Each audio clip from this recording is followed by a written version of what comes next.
What's going on, everybody? We got a nice loaded show for you tonight. This is the Roundtable 64. Hit that like button. You're listening right now on archive for everybody live. Shout out to you. I appreciate everybody joining us here. We got a full panel here for you.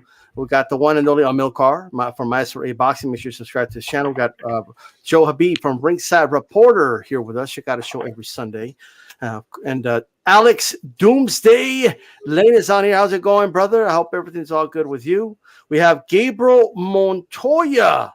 I don't know if I should say boxing scribe, former boxing scribe. What's the official title nowadays? Ex-boxing writer, sometime boxing writer. How about that? All right. And we got Gail in the building from nyfights.com. An actual scribe, or current, actually.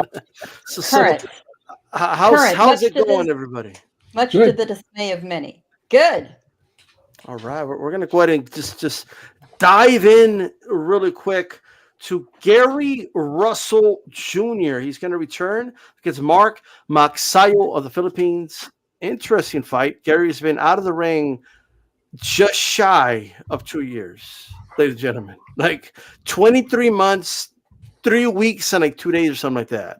That's practically that long. Maestro, to start with you, just real quick, do you think that this layoff will play a vital role in this fight? Well, first of all, I want to salute all mis hermanos causando pánico en el chat. Estoy aquí para mejor conversación en boxeo. This is the round table.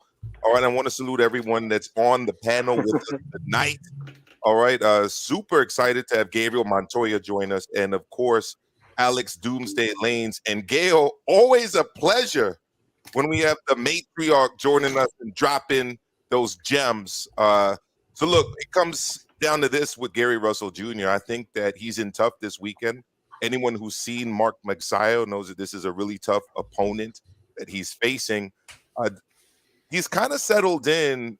I'm talking about Russell Jr. right now, into this routine of taking on his mandatories once a year for his contractual minimum with the PBC. It's a system that's worked for him thus far. He gets a lot of criticism for it. I don't know if it's his fault that he doesn't get the big fights. It's very difficult to know that because you hear one side of the story from him. You see other people trashing him on the internet, and then you really hear much from Al Heyman. Nothing new with that. This week with Magsayo, he's in tough. I don't really think that the rust is going to play an issue because from what I understand, he's always in the gym. He's always sparring. All his brothers box. He gets regular work in the D.C., Maryland area, the DMV. I forgot Virginia. And I think he'll be ready. It's interesting to me. I'm definitely watching with a keen eye because we have not seen Magsayo at this level just yet. Regardless of what you think about Gary Russell Jr., he's at that Lomachenko level. I mean, he proved it. He boxed with him 12 rounds. It was a competitive fight. People kind of rewrite history and act as if it was a whitewash. No pun intended. It wasn't. So look, I'm looking forward to it. I think Russell Jr. is going to be ready, and he's going to do what he usually does, which is look sharp and box using that kind of scientific approach. All right. Joe Habib, talk to us, brother. Do you think it'll play a role? You're being out of the ring for 2 years. You think he's going to win this? Well, ring rust hasn't shown up because he's been taking long layoffs for as long as I can remember. It's been a pattern with him. But he's 32 years old. You have to think at some point maybe it will catch up with him. And hopefully, for his sake, it doesn't catch up with him on this weekend because Mark Magsayo is a very aggressive, fast-paced fighter. He brings it. He can punch a little bit. But I'm going to say it's not going to show up because, until I see some signs of slippage and I see some issues with long layoffs from him, I'm just gonna have to look at what I've seen so far, and he's been able to put on good performances despite only fighting once a year. So, all right, Gail, talk to us. What do you think? Well, first of all, that's Mr. Gary Russell to all y'all. Mr. Gary Russell. You know, we don't like that he has such long layoffs, but Gary seems very content to make his pre-COVID at least annual appearance and then fade back into the family business. This is not an original thought, but I completely agree with my colleague, and many of you know Kieran Mulvaney, who said that in a lot of ways, Gary reminds him of Mikey Garcia. He's been recruited into the family business. He's immensely talented, athletically by far the most talented in the family. Kind of the least desire to be there with the talent. He seems very content to run the business, work his brother's corners, do the training. The family has admittedly been in a lot of upheaval. Dad has been ill. Dad has had a foot amputated. So Gary and his brothers are swapping training duties with each other right now instead of dad. And one of the brothers passed away earlier this year. So, admittedly, it's been a rough year for him. But he is in the gym all the time, as previously stated. He never seems to come in out of shape. He's one of those guys that walks around ready to go. And seems very content with the rest of his life. Clearly he's invested very well. And, boxing isn't the one and only thing he's got going. So we have to be content with what we see. I don't think Mark Magsayo will, in the end, give him a lot of trouble. I do think he'll bring it as best he can. He'll give absolutely his best effort, but against Russell, it won't be enough. All right. And Doomy, talk to us, brother. What do you think? Do you think it'll play any type of role, him being out for so long? Do you think it's going to pull it off? Do you think it's going to win? Yeah, I don't think it's going to be a factor at all. I mean, that's not what he showed me in the tug fight. I think the tug fight was Italian. 2 years ago. Yeah, it was 2 years ago, but even before then, he had a year layoff, and he jumped right into the ring, and I didn't see no ring rust at all. So I'm going to go with it. It's not going to affect him. I mean, Mike Sayo hasn't faced that type of opponent in Gary Russell Jr. just yet. I think skill for skill, Mike Sayo has his hands full, and he's going to have to rise to the occasion on this fight. Gary Russell Jr., I did a fighter breakdown on the Boxing Biz earlier today. And what I noticed about Magsayo is that, he does have a lot more power than Russell, has a lot more range. And obviously he has the youth. So he has some things going. But when I looked back and I saw the fight between him and Julio Ceja, I noticed that he started to crumble once the pressure was applied. He can't fight as good as Gary Russell on the back foot. So, I don't know if Gary Russell can push the bigger man back, but I know that he has, multiple combination punching that can really be aggressive, and he could probably push back at Magsayo. So, I give them both their weak points and strong points. In the end, I think that the experience is going to overcome. I give it to Gary Russell Jr.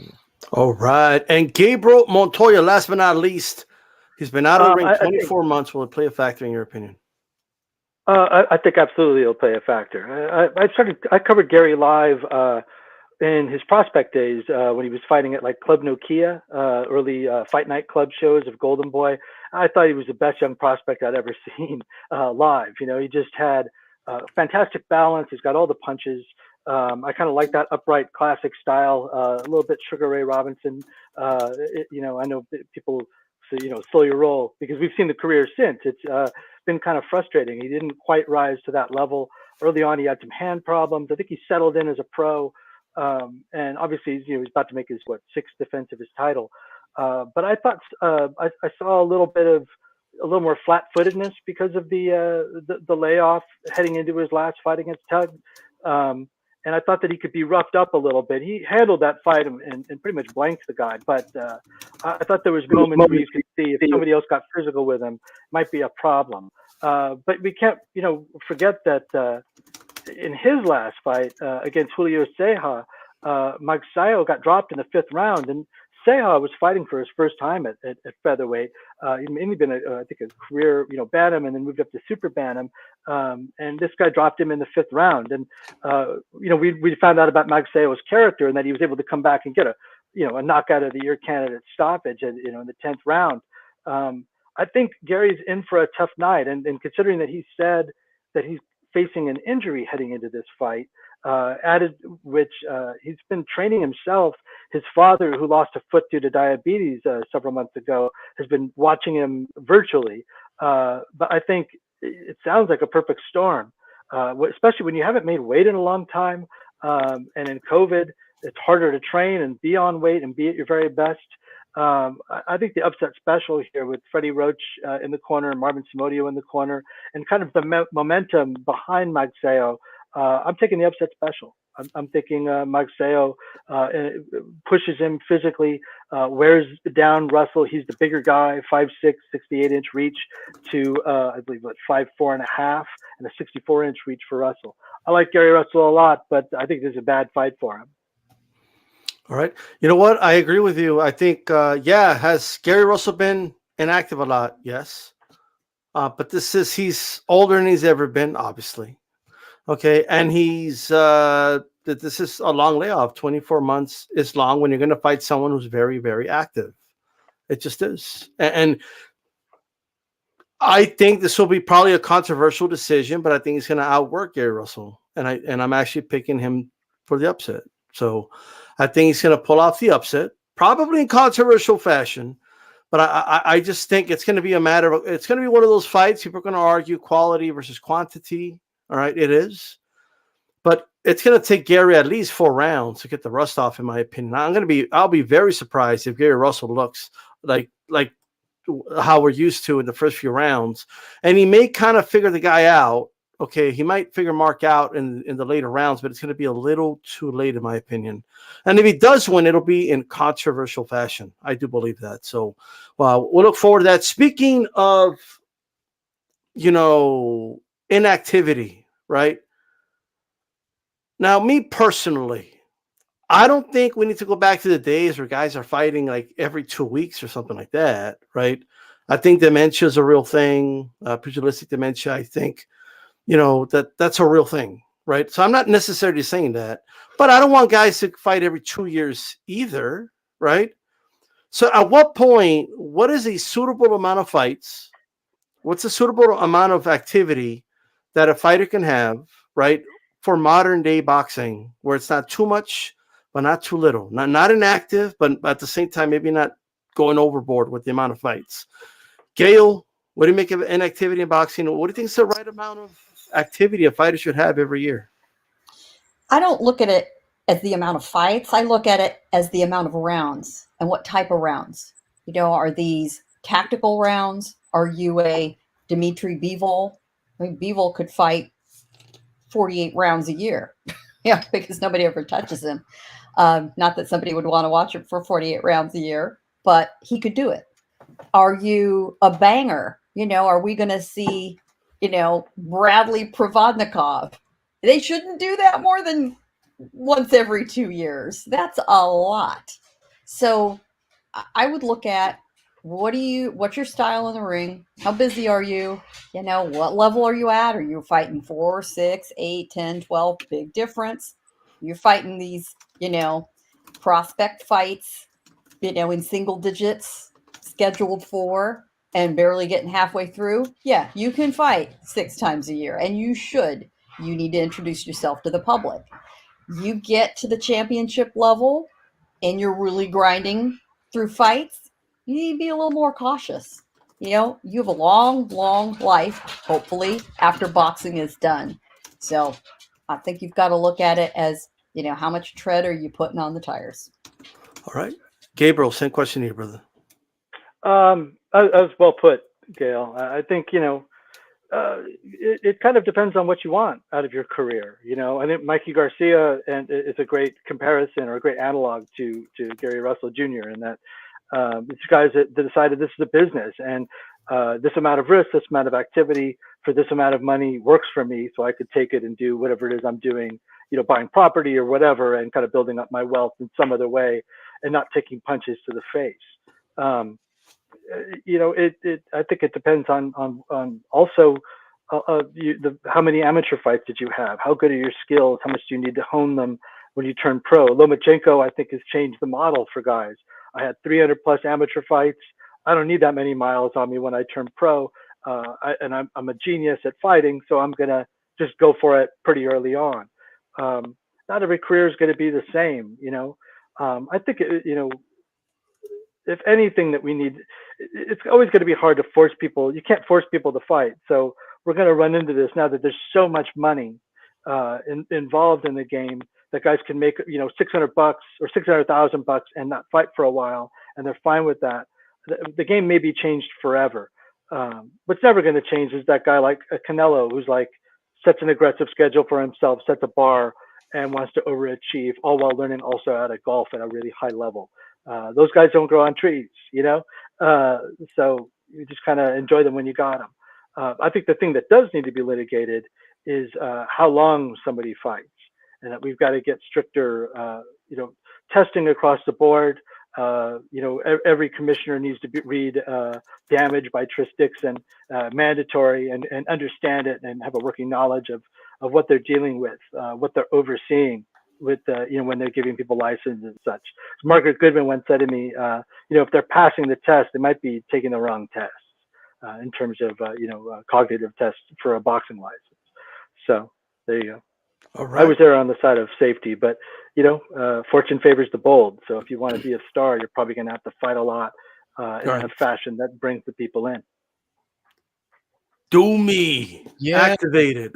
Talk to us. I'm activated. What's an ideal activity for a fighter nowadays? I mean, look, I'm gonna agree with Gail and Gabe. I mean, it's all depending on the individual.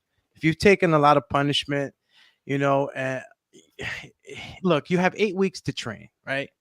Then after that fight, how long do you recover? I mean, give yourself maybe what? Sometimes if you get knocked out, I think you're suspended for 90 days. So you take all that into account. The beating just doesn't happen in the fight; it happens in the training. So you got to take all that into account, and how much life you got in your fighter, depending on what fights he's had. If he's been the type of fighter that his last 10 fights have been wars, then it's a different speed you want to take that fighter into. You don't want to give him too many fights at a time. Now, if it's somebody that's going in there KOing guys, yeah, you could schedule them for a fight sooner than the other guy. So it's circumstantial depending on what trajectory the fighter's on. But I mean, I think that honestly, if you're not getting seriously injured in a fight, I think that 2 to 3 times a year is. I mean, even 3 to 4, and again, it just depends how the bouts turn out. And I think that for the entertainment aspect and also for the individual as a fighter concerns, 3 times a year would be fair, I think, on both sides of the fence. All right. Well said. Well said. Maestro, same question to you, brother. Well, this question is a funny one for me. Not because you're a funny guy, D-Style. You always. I mean, I can be, I'm just saying. I mean, I'm talking about a different kind of funny guy. The guy that who is contradicting himself constantly, engaging in hypocrisy. Has one view about one fighter and doesn't hold another fighter to the same criteria. I find it very funny that you have people that are acting like back in the day it was Diggstown. Every fighter was, up there fighting all the time against all the comers, maybe 8-9 times in a night, which funny enough, I think is what Jake Paul should probably do in his next promotional run. He should probably fight all of Tommy Fury's previous opponents in the same night on pay-per-view. But yeah, we don't spend airtime on. I guess, so look, it's interesting to me because it's rather funny that the people that criticize, for instance, Russell Jr., who we last talked about, right, are very silent about the fact that Triple G has been on the shelf for a very long time, waiting for a fight with Murata. Why isn't he criticized the way they criticize Gary Russell? That's an open question. Then, on the flip side of that, when you have a guy like Canelo deciding to be very active, now the haters come out, the boo birds come out, oh, his opponents are X, Y, Z, all kind of names that I'd never call a fighter. So, I mean, the views on this, I think, are all over the place. But as far as I'm concerned, directly responding to the question, the amount of times a fighter should fight depend on a number of different factors. First of all, their stage of career. Are we talking about 4-round fights, 6-round fights, 8-round fights, 10-round fights, or championship fights, 12-round? Right. I think the longer the fights, whether it's 12 rounds, obviously the fewer of them you should be engaging in. I think if a prospect is fighting 4-round fights, then he can engage in more fights during a year. So that's one. The second, I think, depends on how long their previous fight lasted. If you get up in there and blast out an opponent in one round, should you really be waiting a whole year to fight again? Probably not. Right. But if you were in a war and got knocked out, I think somebody alluded to that, you probably shouldn't get right back in there even after you've cleared your suspension. So I think that's a factor as well. And I also think it depends on the quality of the previous opponent and the opponent you're about to face, right? If you're fighting lower level competition between fights, and by the way, when guys were fighting more often, that's what they would do. They'd fight at a championship fight, then they'd fight for a non-title fight. They'd fight a championship fight, then they'd fight a guy that you never really heard of. Like, that was the way boxers progressed and were managed back in the day. Now, unfortunately, a boxer's a B, a boxer's a P, a boxer's this or that. If he's not fighting a world champion in every single fight, he's ducking. Or he's this, he's that. So people just need to be very consistent with their criteria, and they need to be realistic in their expectations as it relates to the fighters that they're criticizing. Okay, all right. Joe Habib, what's ideal in your mind for activity of a fighter? Well, the game's changed a lot since the good old days, right? You have a lot more promoters now. You have fighters who are signing long-term deals. So these fights are harder to put together. Whereas before you had one or two major promoters, guys would sign a one or two fight deal and they could bounce around, right? Now it's harder. It's harder to put these cross promotions because you have to fight over what network it's going to be on. And that's just the business side of it. And that's I believe, a great reason why we have these long layoffs, because fighters are just having a hard time getting the fights that they need and the fights that they want. I agree with Doomy and Gail and Gabe and Maestro.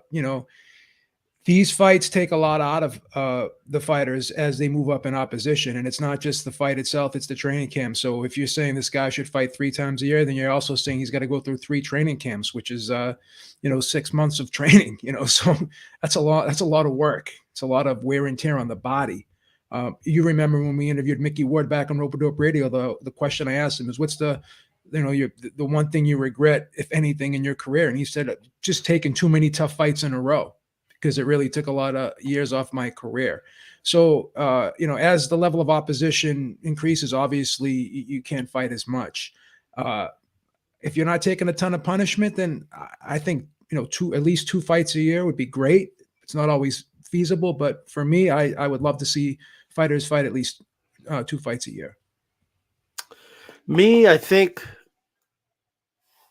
the way Canelo was active last year, fighting December, February, May, was supposed to fight in September, but, it got postponed. He fought in November, but still, that's a good amount of fights in one rolling year. Like, you know what I mean? 3 this year, 1 in December, so that's 4 in a rolling year. Now, I'm not saying every fighter should be doing it, but Canelo was fighting world champions, okay, except for one guy in Yildirim, but 3 world champions, all right, in a span of 11 months. So I think at least that's something that, it could set a precedent, I guess, moving forward, especially if he continues to do it, But I do agree. It obviously factors depend. If you just went through a 12-round war, it's not reasonable to ask you to come back in a couple of months. You got to recover and all that, without a shadow of a doubt. But I do know 2 years is way too long to be out of the ring. It just is. And to me, 1 time a year, outside of suffering an injury or being in a hell of a war, I just don't see why even a year would make sense, to be honest with you. And but I guess we'll kind of see. I want to thank everybody for giving me the thoughts on this topic. By the way, you're tuning into the roundtable number 64. We're about to move on to this topic here. We're going to talk about Paulie Malignaggi, retired fighter, former commentator for Showtime. We all know the deal there. He was recently on a show on Triller. The show's called, it's a podcast actually, called The 3 Knockdown Rule, hosted by Steve Kim and Mario Lopez.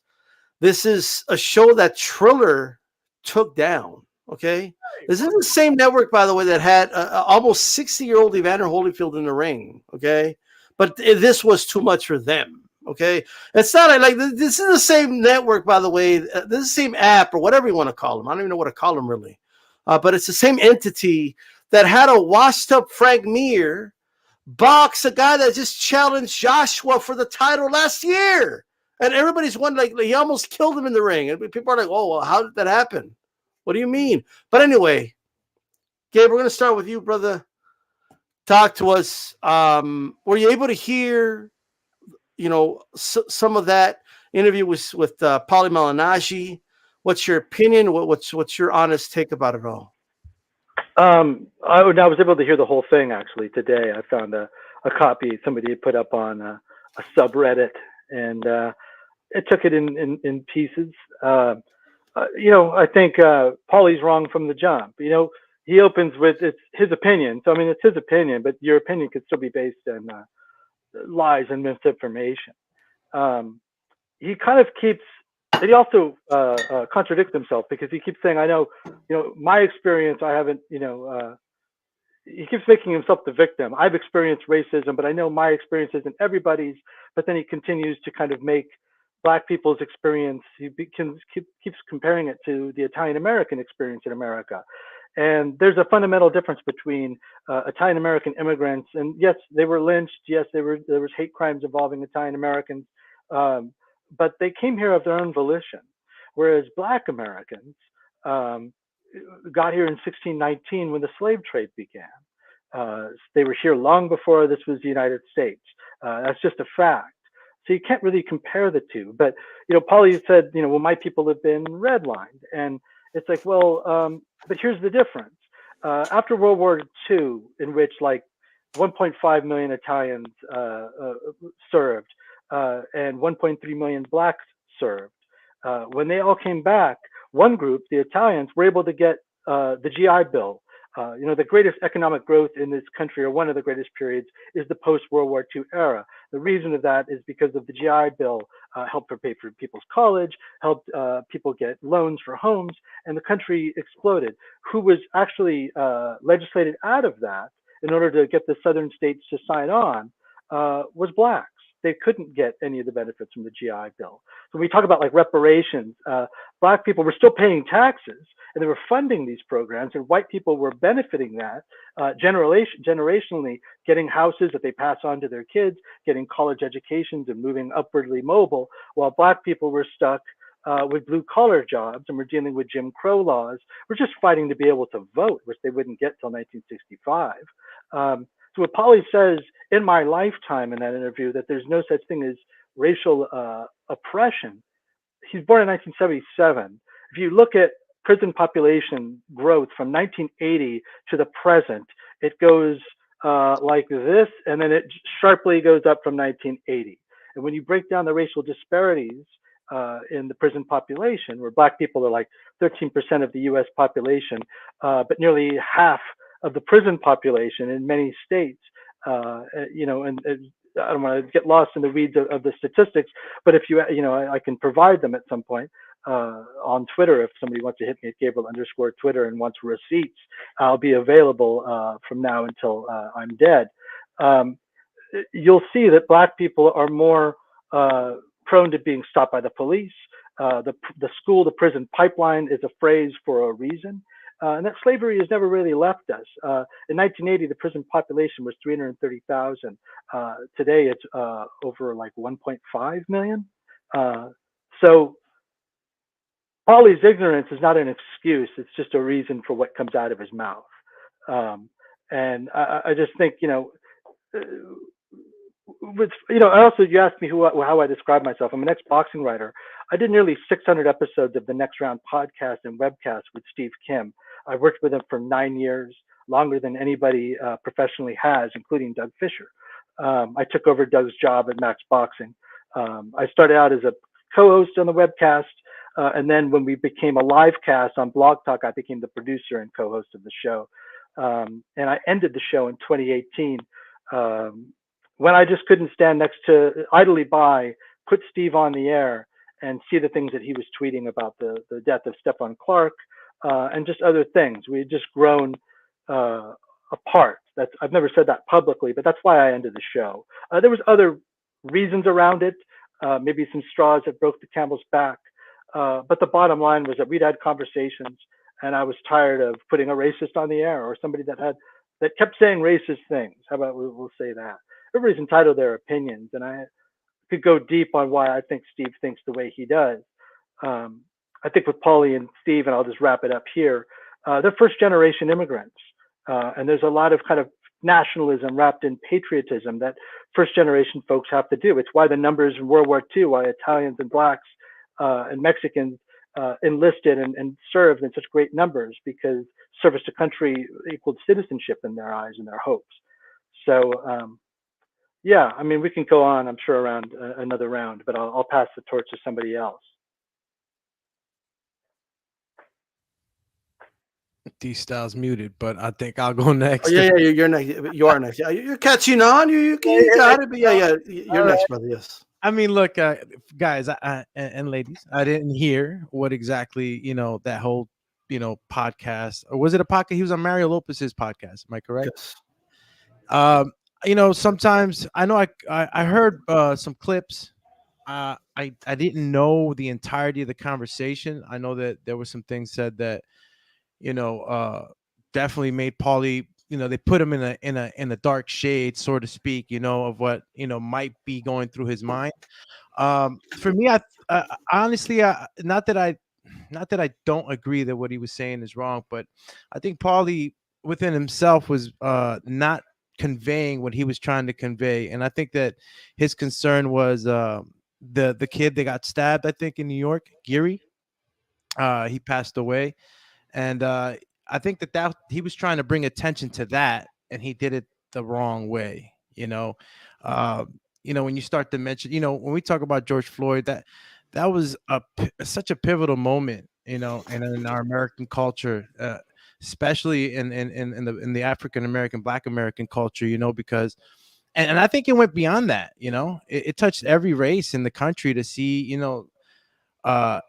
an officer, literally like an eagle on top of somebody's neck, like, had just caught prey. It was just so much visually, it was so impactful, to see all of that and the way it went down. I mean, I don't care if the guy was on drugs or whatever it might have been, no human being deserves to be put in that position.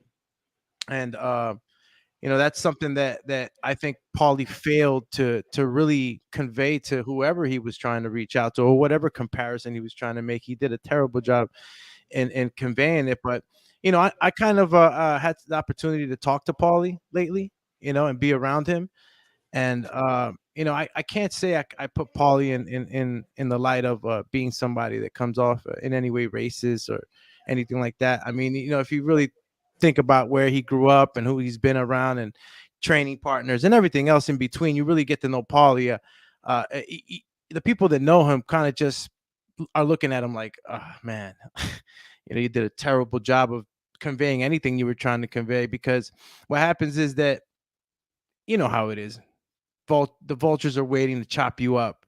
And these clips that have been put out there, some of them really make him look super bad. And other longer clips that people have, I'm not saying that it makes him right, but it gives more context. So I can't really sit here and judge Paulie and say that he's a terrible person. I can honestly say that Paulie definitely has to find a better way to try to compare his conveying of his Italian culture and what had happened in his community, and him trying to compare it to what had happened to George. He just did a terrible job.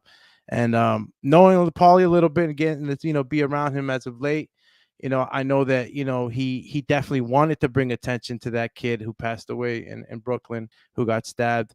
And what happened to him also with Showtime. And it's been a kind of rolling ball down the hill effect for Paulie as of late. But I still say he's an okay dude, man. If that's the end all be all, in my opinion, of all this, I think Paulie's he's a good dude, man. Maestro, you're next, brother. This is a very interesting topic. Yeah. because I'm coming at it from a bunch of different perspectives. I'm not African American myself. My family's from the Caribbean, and to Gabe's point, it's a different experience when you're an immigrant, when you're a first generation immigrant, when you come from a different part of the world. What we share, of course, in common is a lot of Caribbean people that are Black with African Americans is our skin tone, and of course our shared experience of being the survivors of those who were forced, as Gabriel so correctly put it, to make that treacherous middle passage. We ended up in the Caribbean, others ended up in South America, and people ended up here in the United States. We have that all in common, for sure. I want to separate two things, though. One, whether or not it should have been taken down, and two, whether or not I agree with what was said.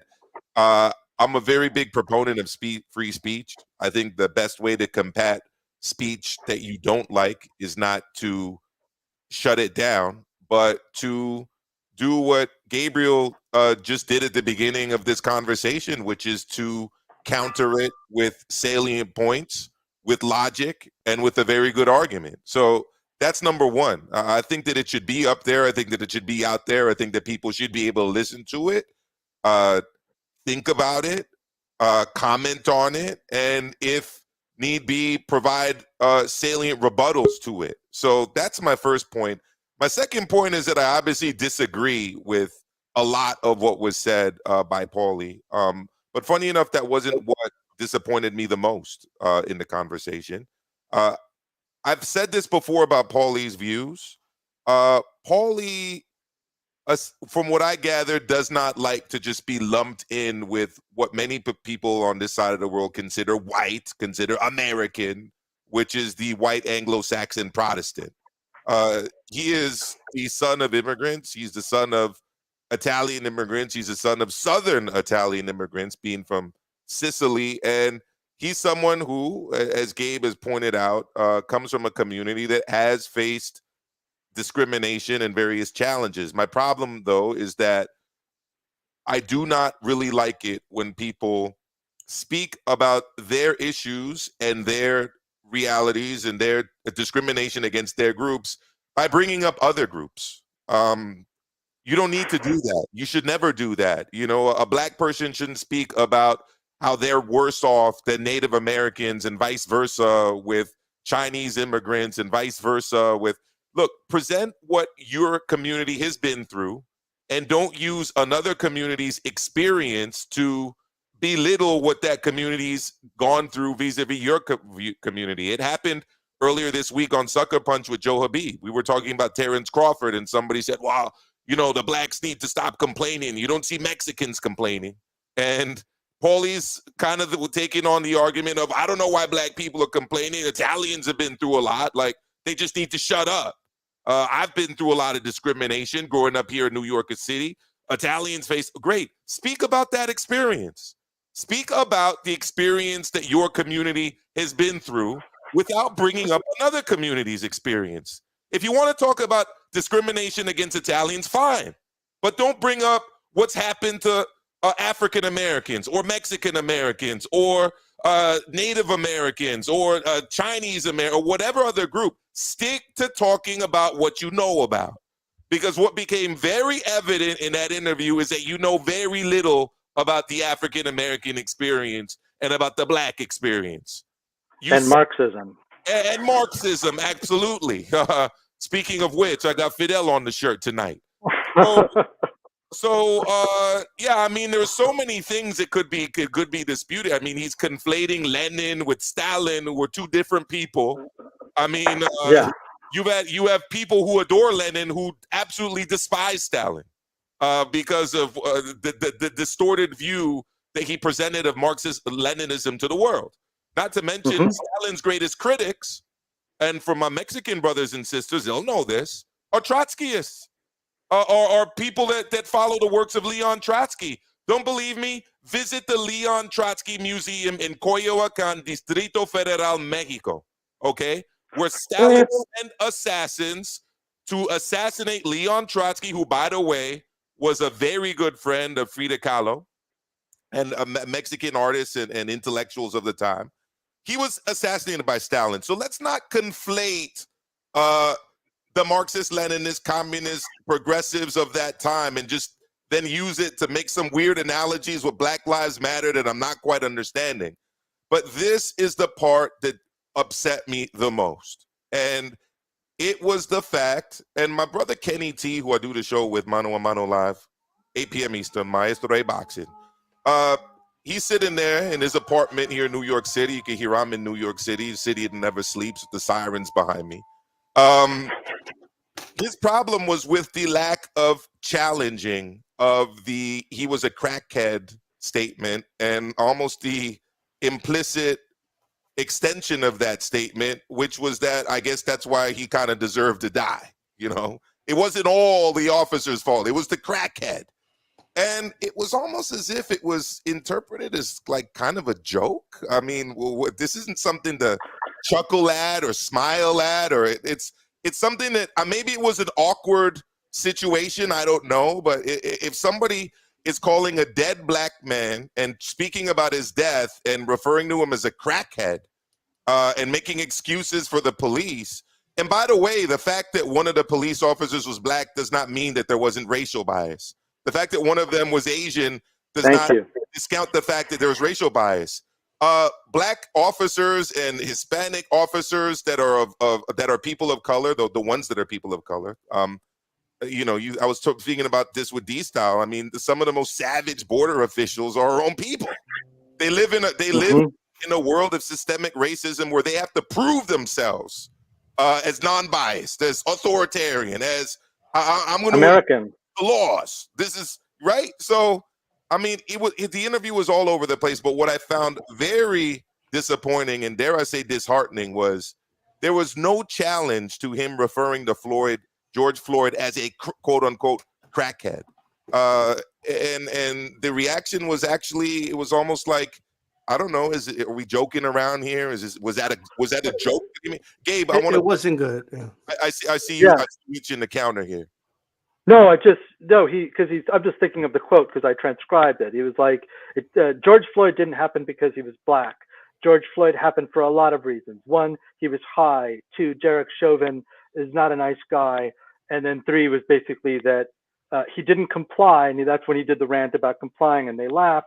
And he said basically that George Floyd had, quote, triggered Derek Chauvin. And that's why he behaved the way he behaved. Despite the fact that he had been, had 18 ethics complaints against him, including one where he hit a kid in the head with a flashlight, opened up a cut on him, and then knelt on him for 17 minutes. And the way he was using George Floyd as like a meme, rather than George Floyd got Derek Chauvin, considering that George only was choked to death once in his life, whereas Derek Chauvin had knelt on the neck of at least 2 black men that we know of. It was a foul interview. And it also just speaks to how we talk about drug addicts in this country. But I'll wait my turn for the next round. I got you. Hey, I want to introduce, if I can here, Queen Mika in the building. How are you doing? How you guys doing? Yeah, you just walked into this topic right now. Yeah, like, I'm like, what's going on right now? Whoa. What is going on? Well, first of all, thank you for coming on and giving us your time. We're talking about Paulie Malignaggi's comments and just his interview in general on the 3 knockdown rule with Mario Lopez and Steve Kim. Did you get a chance to listen to some of that, and what is your opinion about it? I'm gonna be honest with you guys. I don't even know when that broke. I just went from one show to the next with certain topics. So this is kind of, this topic, I would have to, I'm real big on researching and knowing what I'm talking about. So I have not looked at that at all yet. Okay, no problem. Beeb, talk to us, brother. I know you have things in your mind. Talk to us. Well, freedom of speech is one thing, but these comments just very, very insensitive. A man lost his life, and you're making light of it. You can't subtract from others to add to yourself. So because you can't disregard and minimize what someone else went through because you went through something else. You went through your own problems. So how it feels to go through trials and tribulations. So you should be empathetic to others who have done the same as you, or, you could be argued, who went through more. And obviously you can't really argue that Black people have had it the worst in this country. I mean, it's irrefutable if you look at the history and the data and the statistics. You just can't debate that.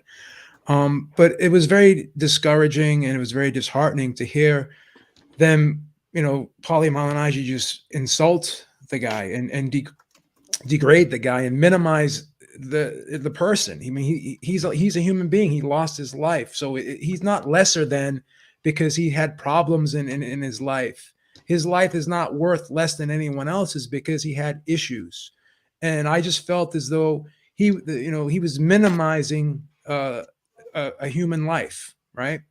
And the whole thing about is someone racist or not, if you make racially insensitive comments, then you're making racially insensitive comments. And to me, it's inappropriate to do that, right? So I think, you do have freedom of speech, but you should, watch what you say and be a little bit more responsible with your words. I think as an adult, you have, the responsibility to speak in a proper way and not just be insensitive. And if you're going to say something, have it mean something. Have it be impactful in a positive way, not always in the negative way, right? What are your words? What type of result are your words going to have, and impact are your words going to have on others? Are your words just going to hurt others, or are they going to help others? So if you're just saying hurtful things and you're laughing and you're making a joke about someone losing their life, then it's just very distasteful. It's sad, to be perfectly honest with you. I was very disappointed to hear everyone laughing, and Steve Kim and Mario Lopez were just laughing at him, insulting this man, and he's gone, right? And think about the family if they had to listen to this as well, right? This didn't happen that long ago, so the wounds are still fresh. So I think he showed a lack of just respect to George Floyd and his family. It was horrible, in my opinion. All right. Gail, going to you. What did you get to listen to it, and what's your opinion about the whole thing? I heard the worst of it. There's a lot to unpack here, and I'm not going to go over the same ground that Maestro and Joe went over so well. First Amendment rights give you the right to say unfortunate things like Paulie did. It does not, however, absolve you of the consequences of saying things like Paulie did. I'm going to leave the bad judgment he showed in speaking about experiences other than his own, which none of us should ever do. Maestro, you're absolutely right. You can represent your own experience, and it ends there. You should never be speaking for somebody else's experience. I don't care who they are. That aside, I'm going to move this down the road to the obligations of those people involved in the broadcast at every level. That's my experience. I'm a previous broadcast manager and news director, so I've been down this road. First of all, there was an absolute epic failure of whoever was responsible for booking and producing the show to not get a sense of where Paulie was going to go or where they wanted the show to go. There was no prep, or it was very poor. You become, as a broadcaster, under the law, mind you, the publisher of someone's remarks. The law treats statements like Paulie's on a podcast the same way it treats comments printed in a newspaper that, in theory, are checked before they're published. Now, a broadcaster's under a very different set of circumstances because something pops out of somebody's mouth. Well, how do you check that? How do you fact check it? Well, you should have really had some pre-production going on to figure out that Paulie was there on a absolute hell-bent mission to air his grievances at every level. All right. So you make the choice bringing him on, knowing that's going to happen. Now, whether they knew he was going down this absolutely outrageous road with the Floyd comments and some of the other things he said, we'll never know. But the fact is, they pop out. So then what do? Well, it's your job as the host to ask the right questions. Perhaps you don't personally challenge it, but let's get this under control and dial it back. The show was way out of control. So it's water under the bridge. There it is. It's out there. Everybody's hearing it. Mario and Steve now are no longer independently producing a podcast, which they did for a long, long time on their own. Now they have a corporate boss called Triller. And the stakes are a whole lot higher for Triller with A, deep pockets, right? Should somebody choose to come after them. B, they want to hold themselves up as legitimate big players in sports broadcasting on a lot of levels, not just boxing, combat sports, who knows what other plans they've got. Then you have the complication of having somebody like Mario Lopez sitting there who has a day job as an actor in wholesome Hallmark Christmas movies and hosting a, legitimate family-friendly, entertainment gossip show, being a host of things like beauty pageants. I mean, at every level, this was a horrible disaster for Mario. So Triller has invested in him as one of their broadcasters, right? One of their air talents. So how are they going to fix this? Mario sitting there laughing is the last thing they want. Paulie aside, this is a complete disaster on a public relations level at every level for Triller. There was very little they could do to fix this other than pulling it off. Not a good look, but truly, it was one of the few things left for them.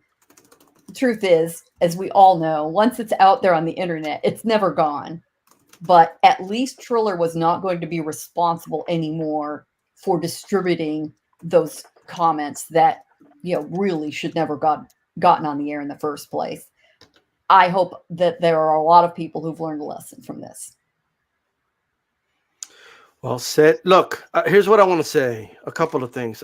And this always happens whenever something gets political in any way. There's always boxing fans that like to say the following.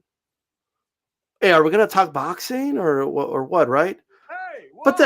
But then I see those same dudes like defend Paulie when he's giving his political opinion on shit, right? Like, I get it. When you're hearing things you don't like politically, you don't want to hear about political talk. I get it, right? And vice versa, right? I'm all for freedom of speech. Paulie Malignaggi is a former professional boxer, was a commentator on Showtime. He is a well-known name in the boxing world. If he says something, it's going to make news, and that's how we're talking about it. Okay, so it is connected to boxing. We're not just randomly talking about politics. It's not like, hey, guys, let's just talk about politics right now just for the sake of it. No, it's something. This is a cause and effect. And Paulie brought the topic ahead. So if Paulie says something, and then Gabriel Montoya wants to bring out some facts that kind of show that Paulie's wrong, or Master wants to bring out some facts on some things that Paulie got wrong, then we're just correcting something Paulie Malignaggi said. That's all, right? Now, I will say this. As much as I don't agree with just about anything Paulie Malignaggi said, I still don't agree with Triller taking down the podcast. One, people are not going to unsee it. That's number one. People could pick it up and watch it anyway. But I still think I'm still a believer in freedom of speech myself. And as much as I disagree with Paulie, he has every right to express his opinion. And I'd rather him just tell me how he feels than me have to guess, right? If he just wants to tell me how he feels about things, that's all good and dandy. I do think he's confused about some things. I can't speak to his character. I don't know him personally. I never met the guy, right? But I do know that he has said some things that sound ignorant, okay? and don't come off as like he knows what he's talking about. And he is a grown ass man. And just like when Paulie hears somebody talk about boxing and they don't know what they're talking about, and he goes like this, the face palm, Paulie needs to stop and think about what he says sometimes, right? So it's like when Bravo, the Brazilian Jiu-Jitsu black belt, was on Joe Rogan's show, right? All day they talk about all the delusional martial artists that think they can beat somebody with 2 fingers and stuff like that, right? But then he also believes like that the world is flat.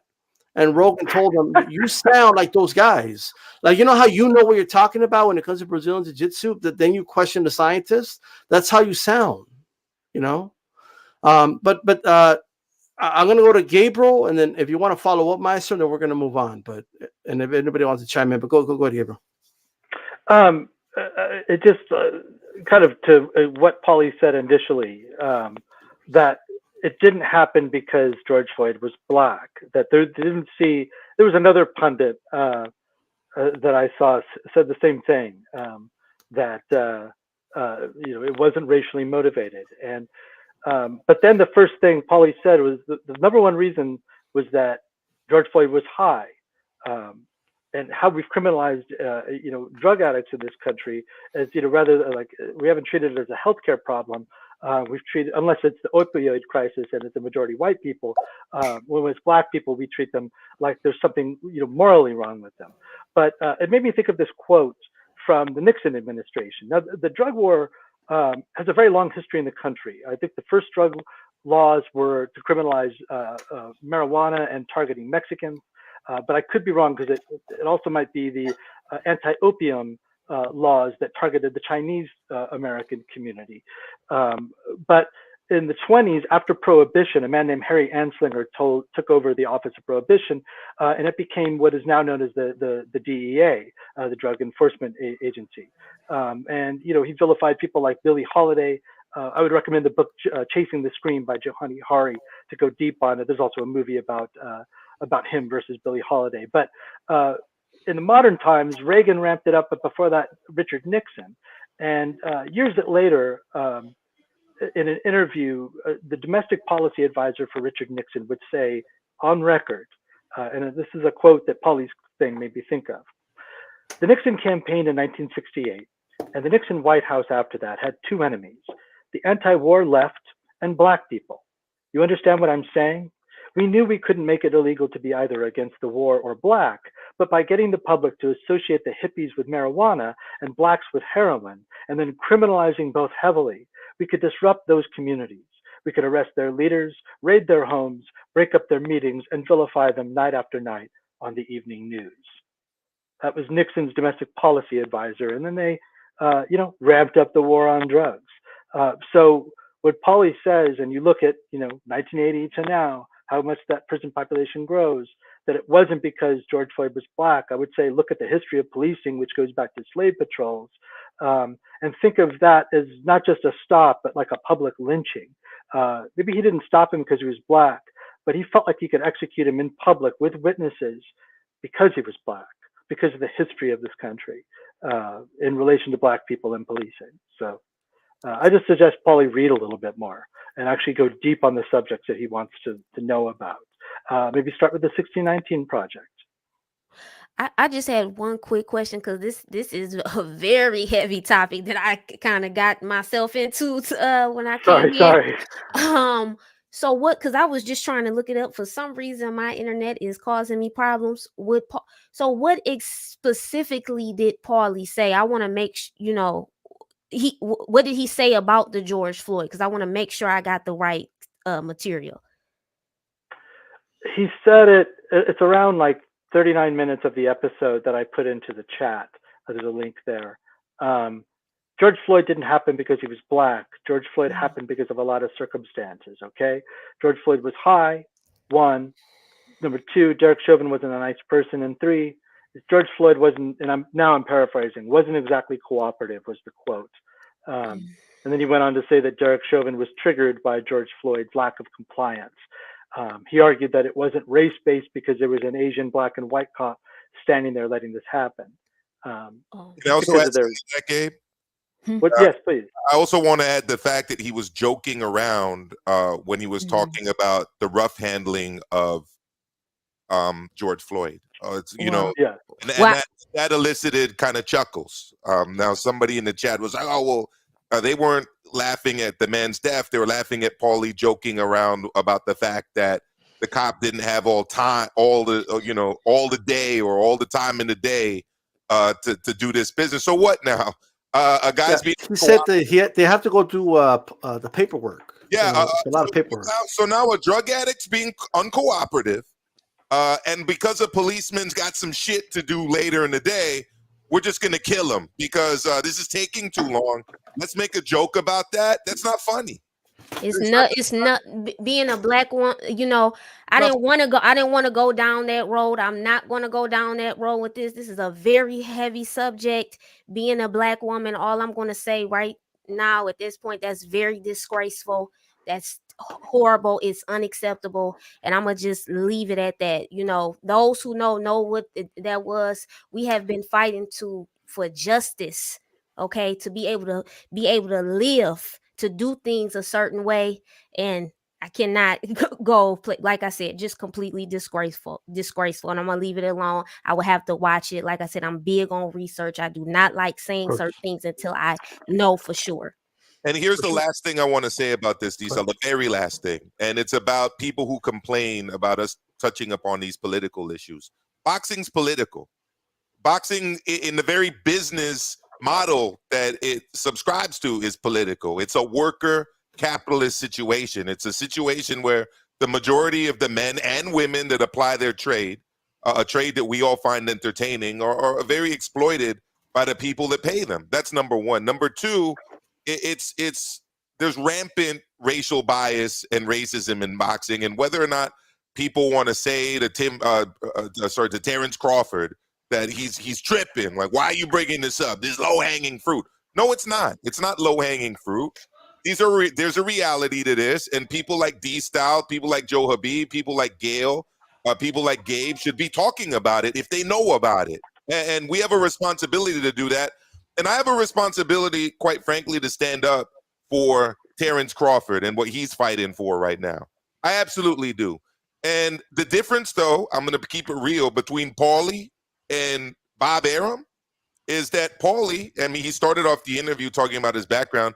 He's an admitted high school dropout, okay, who got expelled from school for fighting, all right, and who has made some rather ignorant statements that I disagree with. Bob Arum, on the other hand, is a Harvard-educated lawyer who spent a significant portion of the 1980s making excuses for apartheid and talking about why it was okay for him and for his company to make business moves there and make a lot of money. Now, Joe has those quotes. I don't know if you have them there, Joe, but Bob Arum made excuses for apartheid, and it was because of Joe Habib that I know about that. And it adds further credence to Terrence Crawford's claims, in my opinion.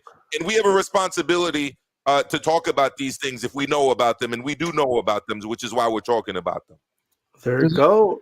Does anybody have an actual sound bite or the actual talk where Paulie was talking about what we were just speaking on? Yeah, so they are out there.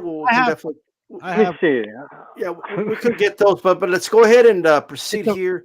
Did anybody have any final thoughts about this before we proceed? We all have an obligation to shine the light on this and make the cockroaches scurry back off to their corners. We don't do this just in our private homes and among our friends. We have an obligation societally to point these things out. Boxing is extremely diverse, and it's an extremely tribal sport. Assaulted by cops myself. So these are important. You're getting arrested. And I'm hearing something else in my ear. Yeah. Can somebody stop that playing? Yeah, let's not play. And I would personally ask that we don't repeat this on this show. It's out there. Folks want to see it. Right. I don't have a problem providing a link to folks that want to go pursue it. But on this show, yes, we have an obligation as members of this community, of society, and of the human race to air these things out and educate people and let them take it from there. And maybe a few folks tonight or whenever they're listening will learn a little something and have some things to think about. We all have things to think about, all of us. Leslie, I just want to remind everybody before you go, Gabriel, freedom of speech protects you from the government locking you up for saying shit. It doesn't protect you like if you work for a company and they don't like what you said, they can fire you. I could say what I want. Like, no, that's not how it works. Like if the company you work for doesn't want you to say shit, it's a private company. They can do whatever the fuck they want to do. Okay, it's just the way it is, right? Freedom of speech in the Constitution protects you from, like, if you criticize Joe Biden, like the feds can't show up and lock you up, right? Because you said Joe Biden lied or some shit. You know what I mean? Or something like that. Chauncey Pearl just sending love to you. I appreciate the super chat, brother. Much appreciate. Go ahead, Gabriel, before we proceed to the next topic here. And just, for the record, I've interviewed Paulie Malignaggi on the Leaving in the Ring, and I've interviewed 9-10 years worth of fighters, and I was known for being contentious at times if you were bullshitting or I've gone back and forth with Bob Arum, I've gone back and forth with Floyd Mayweather in person, and with Paulie, he came on the show and was saying how diuretics weren't really a PED, and I checked him. Right when he was wrong, I stopped him right then and went, whoa, and explained that they're a masking agent, and we went back and forth. There's a fine line between being an interviewer and being a mouthpiece. And what Steve and Mario did, and Steve's a bulldog. I've seen him go after people. There was no excuse. Mario, not so much. I remember watching his Trump interview, and he opened with, now, I'm a conservative. What do you have to do to get the respect of Mexican-American people, and just really kind of rolled over. It was really weak sauce. So if you're confronted with somebody bullshitting you, don't be a mouthpiece. Be a reporter or find something else to do. There you go. All right, guys. I don't know if you guys know this, right? I don't know if you guys are pumped. And I want to know what level of pumped you are for Keith Thurman versus Mario Barrios. Are you ready to fork out that $74.99? They did the courtesy of not charging you $79.99, but they're going to charge you $74.99. Like they're doing you a favor. You know what I mean? In fact, Keith Thurman was talking about he was selling the shit out of it. Just check it out. Check this out. I don't want you guys have to pay to watch me fight. I don't want your money. I make enough money. I do not want your money. I'd rather see 10 million, 14 million.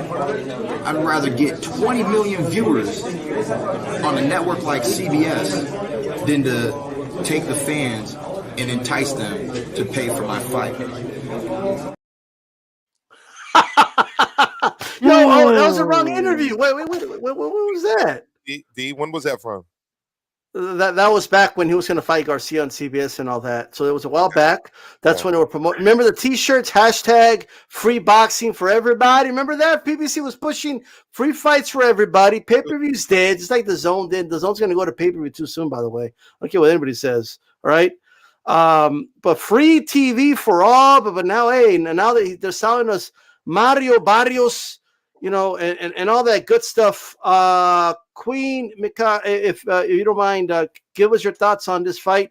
Are you looking forward to the fight? Are you going to pay for the fight? Are you pumped? From a scale of 1 to 10, 1 being not so excited, 10 being like pumped as you can get for this fight, how pumped are you? So I would say about a 7. I'm gonna give it like a C or 8 because I do like Keith Thurman a lot. The issue that I feel like being a boxing fan, you really do have to have money saved up, or you really, you got to have a little funds, because $74.99 for a Keith Thurman versus a Mario Barrios fight.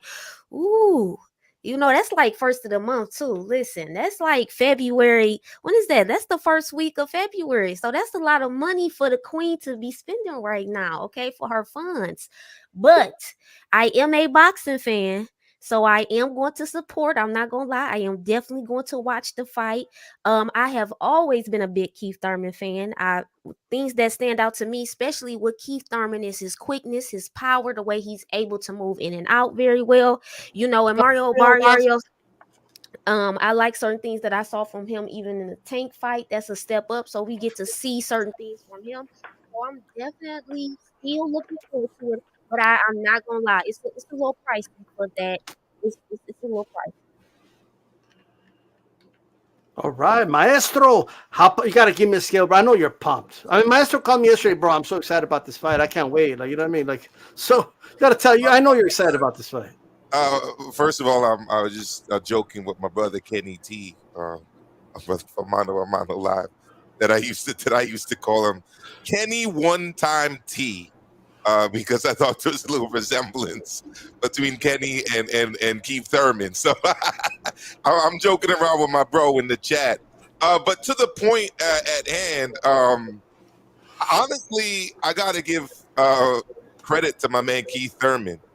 On the mic, I think he's the best in the game. I'm not going to lie. I think his mic skills are top notch. I love listening to his interviews.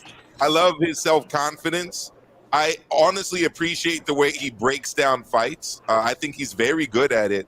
And I think he has a very big career as an analyst ahead of him after he retires from the sport. I'm a big fan of Kenny One Time T, and I'm a big fan of Keith One Time Thurman. Keith Thurman. Now, I'm not a big fan of this fight.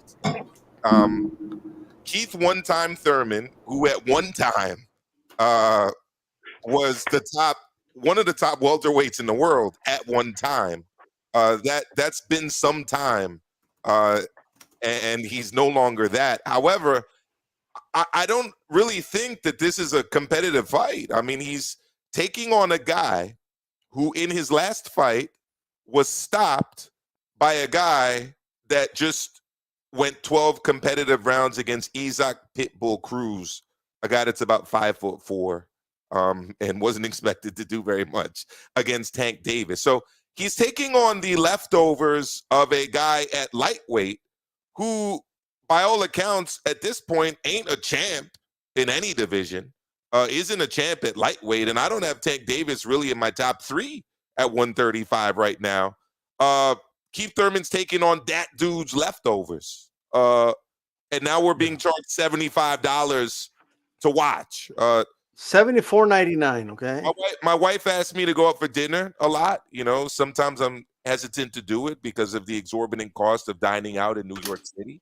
I'll never pay $75 for leftovers, but because I'm a boxing fan and I collect super chats and I feel there's a need for me to watch these fights live without the buffering issues that occur if you take other methods of doing it, I will be purchasing this fight. Maestro A Boxing LLC will be submitting that tax deductible receipt Good luck with that. at the end of the fiscal year, and hopefully I'll get some of that money back from Uncle Sam. But yeah, I'm gonna pay for the fight. Am I happy to pay for it? No. Do I think it's a great fight? No. But it's gonna happen, and I'll be there live watching it when it happens. Scale to 1 to 10. What do you got? Like a 9, 9.5? I give it a 1.5. Oh, come on. Whoop. Go ahead. Because I got to get used to the show, so I don't want to. So I do not want to cut off, but I gotta say one thing. Listen, I know everybody is on the panel. You're gonna know already. I don't care. I am a Tank fan, and Maestro is saying that he is not in the top 3. I almost had to spit out my water. You almost made me. I had to swallow very. I knew she was gonna clap back when she heard that. I knew it. It got me because I'm like, who is in your top 3? Well, let me ask you this.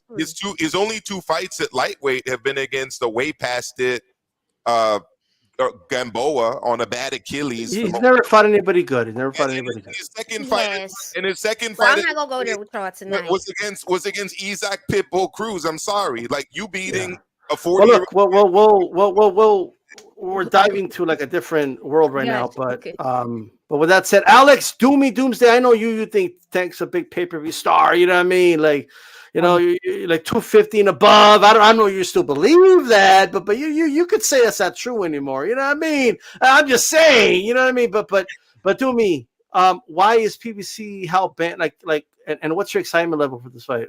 Why these pay-per-views, bro? Why? It's for the money. But I gotta just What money? They're not making money. They're not selling shit. No, they need. I don't know if they need the money or what, but let's just get to it to the entirety of the card. Like everybody's just talking about Thurman and Barrios, but are you guys interested in Santa Cruz versus Carvajal, Ramos versus Lopez? Are you interested in Neri versus Castro? The overall card to me has an entertaining feel to it. I think Maestro, right? You were saying that, I don't know who was saying that this was a terrible matchup for Thurman Barrios. I can understand certain things. I said it. I can understand you saying that because Barrios coming up in weight. He just lost to a lighter guy. You could throw all the shade on him, but I think that his height and depending on how he recovered and actually put the weight back on, he has the frame to be able to fight at 147, no problem. Keith Thurman, we have questions, right? We have a lot of questions. He's been in the layoff. He's had injuries. Is he going to get injured again? What's going to happen? So, given all these, dynamics in these fights with each individual fighter, I think that this fight is okay. Is it worth $75? Man, I would have took the $40. What was it? $40 we paid for the Luis Ortiz fight. I paid that. Yeah, I like that. That was an all heavyweight card. It doesn't happen too often. Do me, since when is a fight featuring a welterweight with aspirations to again become a welterweight champion of the world facing stopped by a lightweight worth $75 on pay-per-view? And well, that's what I'm asking. So go ahead and answer that to me. Then we're going to proceed. But go ahead. Yeah, that's what I'm asking. The fight in the entirety of the card. Like, what do you think about the overall entertainment that we might get from this card? Is it worth $75? I'm saying probably not. 75, I would have paid 40, but I still think that it's going to be a night of entertainment. We're in America, man. We get these high prices. Our UK brothers out there doing well. Only in America. Yeah. In the United States, they're getting this on free TV. Well, let's go ahead and proceed to Joe here, Master. But Joe Habib, talk to us. What's your excitement level for this? And I want to know, because you buy everything. So are you going to buy this one? I want to know that question. That's number one. It's already purchased. Okay. And you already purchased. Jesus Christ. What's the matter with you? What's the matter with this guy? Already in the Beeb Industries corporate. I just don't get it. But okay. And why is PBC doing this? I know doing mistake, I guess they're trying to make a little bit of something, but PBC is doing this not out of desire, but out of necessity, because back when they were putting these fights on regular TV, they had the $500 million from Waddell Reed. They were able to do the time buys on the networks.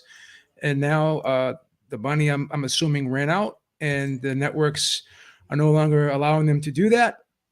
So right now they're putting on so many pay-per-views is because the networks won't give them the dates, and they won't put up the money for the fight. So they have to get the revenue through the pay-per-view model, right? So the guarantees are less, and they're saying to the promoter, you shoulder the financial burden, and we're going to shoulder less of it. And we don't want to give the dates up because we can put something else on that's going to do better ratings for us, right? So again, that's why I think they're doing so many pay-per-views, because they have to. But again, the price is so high. So if you're going to do so many, can you find a middle ground with the price, like maybe $50 instead of like 75 to 80? Do I hate this fight? No. And I will say I am intrigued and curious to see how Keith Thurman looks after the long layoff, because he has said that he wants to jump right back into the mix after this fight. He wants to challenge the big names. He wants to go after a title. So obviously we need to see him get in there with somebody and use the opponent as a barometer to see how we'll do with somebody else, right? The higher level guys, right? So how excited am I for this fight? I'll give it a 7. What?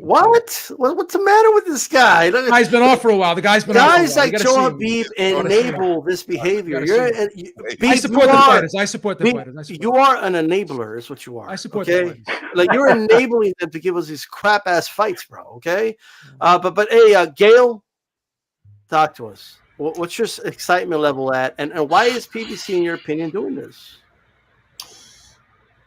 PBC is doing this because they've got to get some money up front to pay those purses. And, if Keith really doesn't think people should be paying for it, well, then heck, man, distribute your purse around to help people pay to see you fight. Good luck with that. Listen, the only The only voice the fans have is their wallet. And they can choose to empty their wallets out for this fight, or they can say, no, you are not going to get my money for this fight. I can see the highlights an hour later online. I can keep an eye on Twitter for, photos and video snippets and save my money. For a lot of people right now, $75 is a lot of money. It was a little bit different when you could load up a whole bunch of your friends in the house pre-COVID to split up that $75. So you'd all chip in 10, or you bring the beverages and somebody else would provide the food. And, it ended up being 10 or $15 out of everyone's pocket. That's a very different story. That is not really happening. And this is one of those, penny wise and pound foolish decisions. When Thurman and Porter fought on broadcast TV, it was a barn burner. It got millions of viewers. That is what you invest in, and yes, you take a loss in, to bring someone back that you think will eventually pay off. And you make that investment, you let it grow, and the next time, instead of them skating by with 125,000 buys, if they even get that much, they'll triple it. So it's a very short-sighted business decision, but this is what everyone's doing right now. The scramble is painful to watch, and they are eventually going to drive the last few people willing to give up this kind of money over to the UFC. And that is exactly what's happening. All right. We got 70 people live. Make sure you hit the like button so we get to 70 likes. Let's make it match. You know what I mean?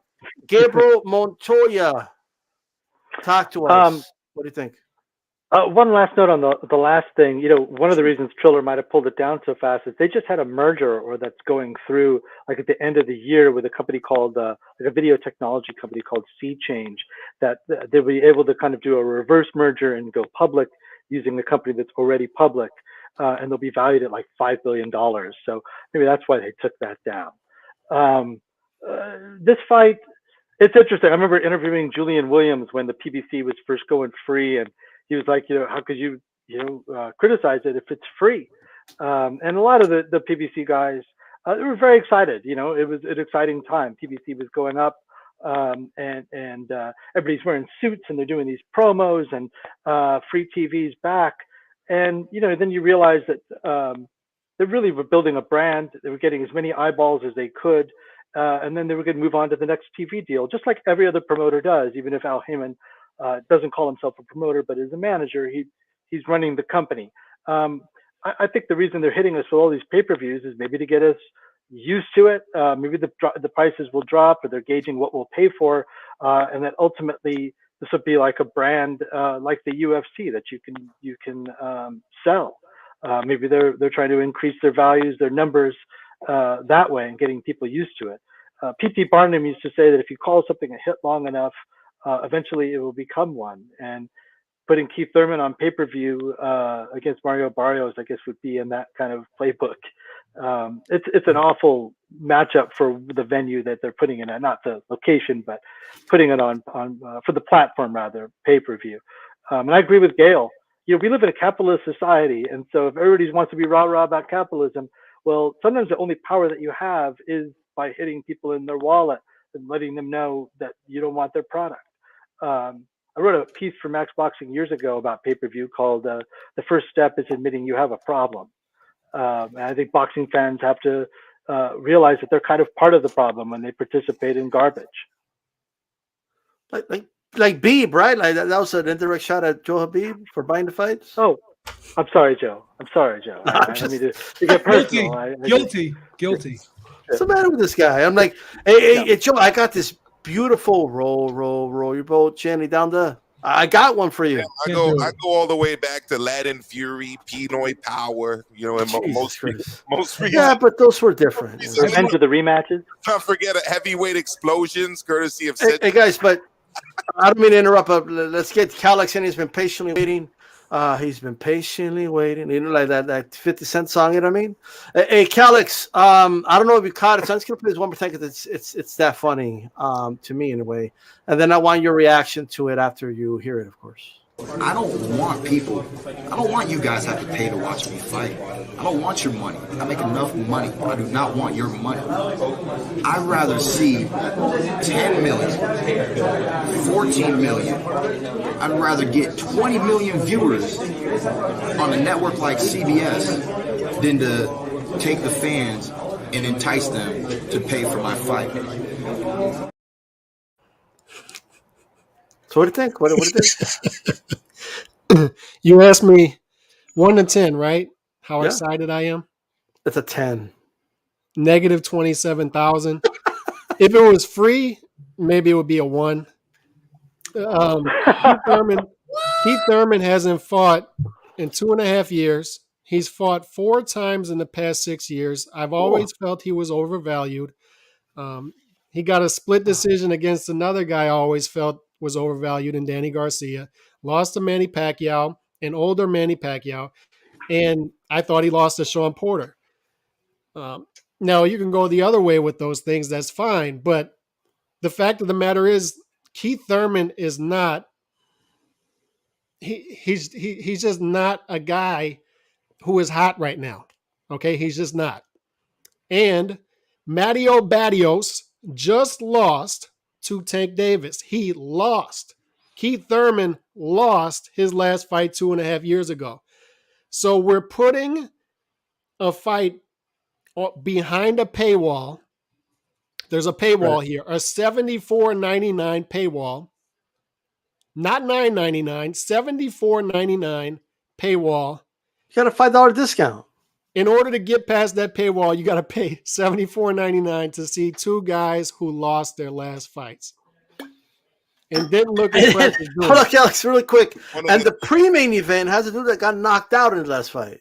But another thing I love is hyping up guys who lost their last fights. It was hilarious, and they did the same thing with Isaac Cruz.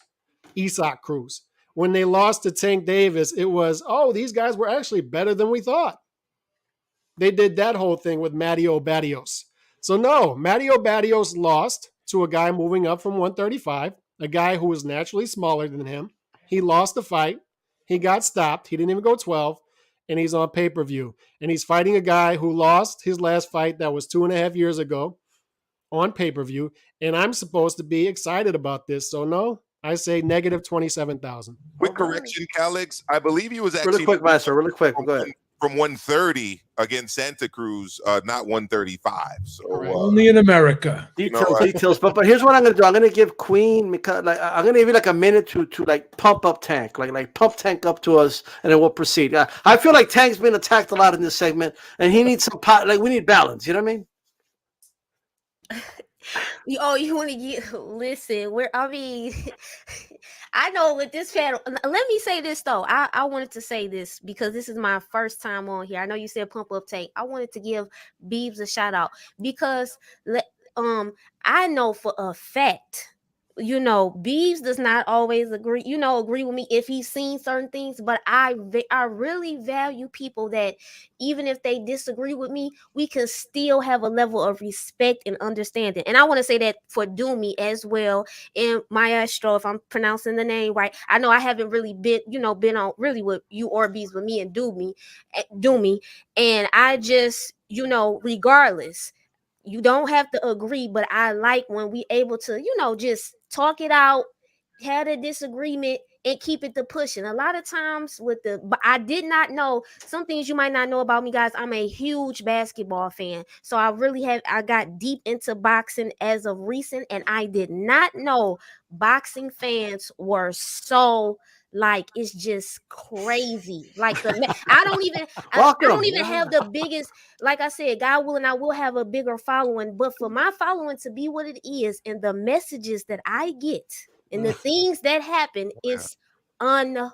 real. So, but getting back to the point, I know we're on time, D Style, but thank you for allowing me to come on your show as well. But listen, Tank, to me, he brings out the oohs and ahs. He gives you the juice for his size. He has the athleticism. He has the power in both hands. Okay, he has the defense. So it's so many things that he can do, and we have not seen the complete package of Tank just yet, because let me say this with Isaac Cruz, we know that he was smaller, but a lot of people said, oh, he should have did this and that. To me, you could say it's an excuse or not. It was one hand. He still fought him. He showed you what he showed you what he could do. Isaac Cruz, excuse me if I'm mispronouncing the name, was a very tough fighter. Even Tank said prior to that fight that it was going to be tougher. And when I even watched the footage, Isaac Cruz comes at you. He's very aggressive. He does certain things very well that I feel like certain boxing fans did not pay attention to before that fight. Now, would I have liked to see Tank take him out? Absolutely, but I feel like he still displayed a good boxing skill set. But getting back to talking about Tank, to me, he has the total package. We have not still seen the best. I know he's still getting older, but Tank is in his prime. So we still gotta wait to see. I understand what boxing fans are saying too. He gotta have he needs that bigger name. We gotta see him go up against a certain level of competition so we could really see. But as far as with that power, I don't know who. Anybody that get in that ring with Tank, it's going to be a problem, regardless if you don't have him in your top 3 or 5. Well, there you go. You know what I mean? So the Tank got it. So nobody says, oh, the round table, all they did was attack Tank. There we go. Balance. You know what I mean? But shout out to Nando Llamas, PBC constantly going green by constantly recycling Mexican jabronis for Uncle Al's A-sides. Mario Barrios and Leo Santa Cruz snooze at the same card. Jesus Christ. Hey, shout out to Santa Cruz, though, man. He was putting up a good fight with Tank before he got caught. I'm just saying, okay? He was piecing up Tank a little bit.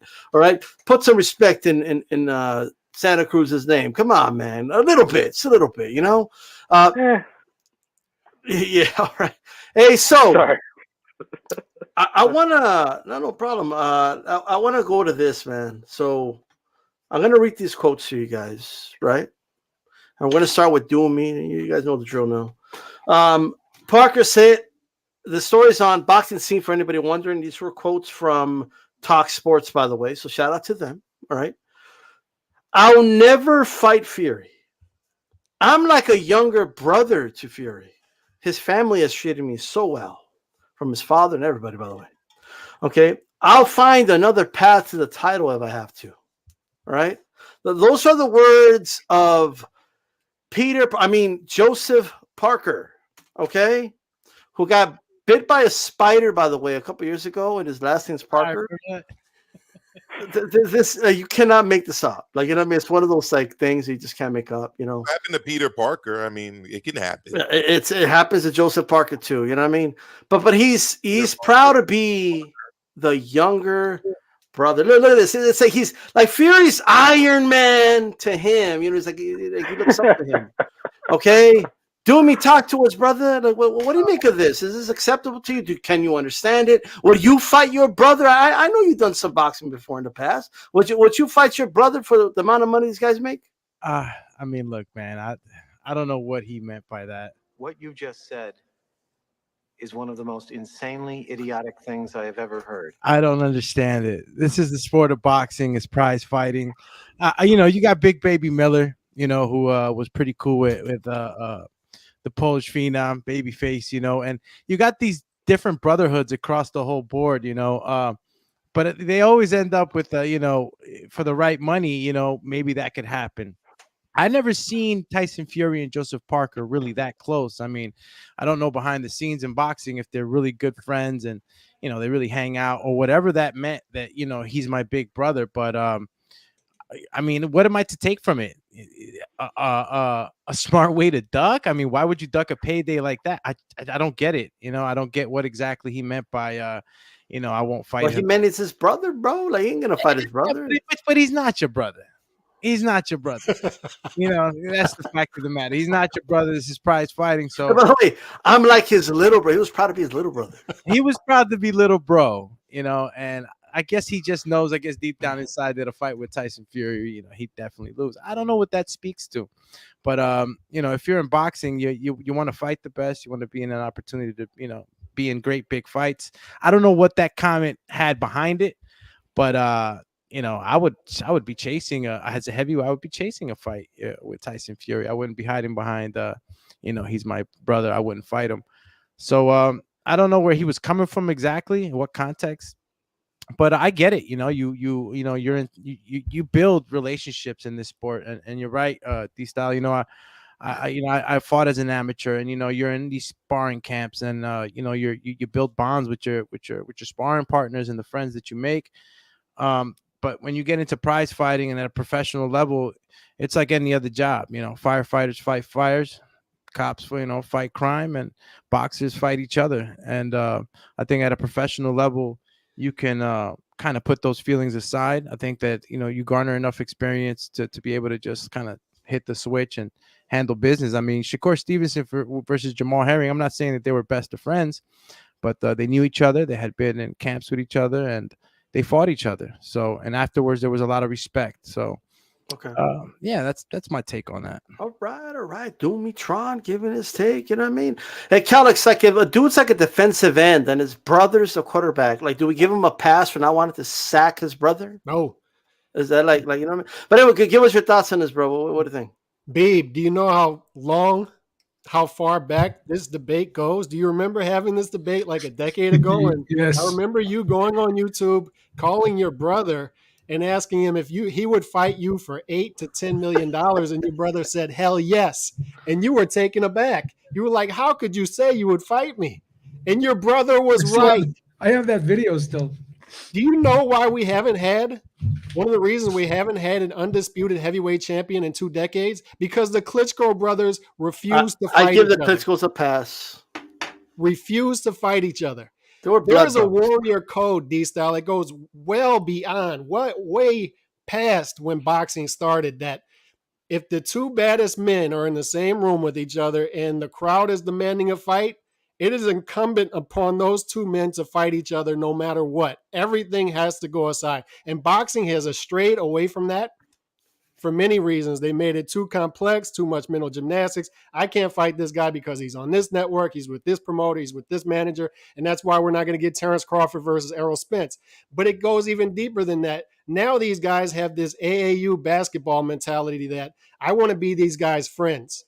Okay, we need to shake hands before the game. We need to shake hands during the game. We need to shake hands after the game. I miss when guys would go at each other, and we've gotten away from that in boxing. Just imagine, Maestro, I know you're a female tennis fan, much like myself. Just imagine if Venus and Serena Williams, the two greatest female tennis players of all time, ran through the Wimbledon bracket, got to the championship, and said, wait. We can't do this. We're sisters. We can't play each other. Now, I know we're going to go with the cliche, oh, you don't play boxing. It's different with boxing. Venus and Serena aren't hitting each other over the head. But guess what? If you're the two best, you have to compete against each other. I'm sorry that you chose boxing as a profession, but you did. If you're the two best in your division, fight each other. Damn. Okay, so I don't want to hear, oh, I feel like a little brother to this guy. I don't care. Fight. That's just what do you specifically think about Parker? Parker saying those quotes because they're not even related. That's what I'm saying. He feels like a little brother. Yeah. Okay. It doesn't matter. Okay. Go ahead, Gabe. Go ahead. Well, I mean, they're in the same camp right now. That's where the quotes came from. The trainer of Joseph Parker, I think this is their third fight together, is Andy Lee, who's also on Tyson Fury's team. So there's that connection. But I think they're also represented by MTK Global, right? Which is run by alleged Irish drug cartel owner Daniel Kinahan. And Matthew Macklin, former middleweight title holder. So maybe that's what they mean by family, that they're connected that way through MTK Global. But also you look at, not through a drug cartel, that's not what I'm saying, but through this management company that I'm sure is totally on the up and up. But if you look at the WBO and the IBF rankings, Parker's there at 4 for the IBF and 3 for the WBO. I don't believe he's ranked by the WBA, which seems really weird. I'm just looking at the Fight News rankings, which are usually pretty up to date, and he's 5th at the WBC. So whatever he says right now, considering what's happening at the top, the Usyk-Joshua rematches, and whoever Fury's going to fight, maybe it's Dillian White, maybe he takes it voluntary and then fights Dillian White. Maybe he's just looking at the long haul, like there's not going to be a unified title anytime soon. There's not going to be a scenario where Tyson Fury and Joseph Parker are going to match up anytime soon. So, you know, he could be, the comments could be just like a prisoner of the moment, how he's feeling the love in this camp and can't imagine fighting this guy. You know, I think we just wait and let time sort it all out in boxing politics. Well, let's let the ladies chime in. Maybe they have a different perspective, you know, the kind hearts of women. You know what I mean? Like maybe they understand. Like, first of all, the Klitschko brothers promised their mother they would never fight. That's number one. So y'all could understand that a little bit. I'm just saying, you know what I mean? Like they made a promise to their mama. You know what I mean? Hopkins promised his mother that he wouldn't fight again, and guess what? He fought like 20 times. Well, I'm just saying why he didn't. That's 40, yeah. He broke his promise to his mom by 10 years. But that's it. If you guys want to chime in on that, if you guys want to chime in on that, that's fine. But well, what do you make of Joseph Parker saying, "Hey, I'm a little brother to Tyson Fury. If the time came, I would not fight him. I would find a different path to the title." Queen, go ahead. Well, you know, I am a woman and I can be very loving, but no, it's a no. No, I don't care, little brother, what we doing? I have 2 older sisters. If my sister, listen, we debate. She think, you know, of course, she's the older sibling. She can cook better than me right now, but I'm on her heels, right? So in my mind, I'm like, no, we're going to go toe to toe. I'm going to make sure I'm going to try to outcook you one day. So we have little battles. And this, of course, I know it's completely different, but what I'm saying is I want the smoke. I want the juice. I'm going to show you, okay, yeah, you big bro, but little bro got that work and I'm here to take it from you. That's what it's about. It's about competition. You want, you know, that will to win and to show you just that competitive drive. So no. Okay, all right, Gail. The thing that we forget that we've got to keep in mind is this is their profession. It's a job. Remember the old joke.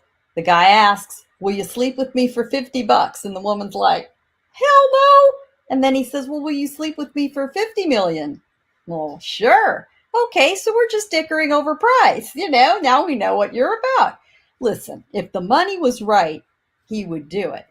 But there is that risk reward and the motivation. And let's go back to the discussion we had earlier in the night about Mr. Gary Russell, Mikey Garcia, and some of these guys who are in the family business or the boxing business, but they're driven a little differently. You know, we all were entertained like crazy with Joseph Parker's, you know, acting antics and, you know, music video productions during the worst of the lockdown. You know, I am not sure that Joseph is as highly motivated as a lot of other fighters would be. He may have more than enough money for himself. You know, we're viewing this question through the prism of not living with that kind of income.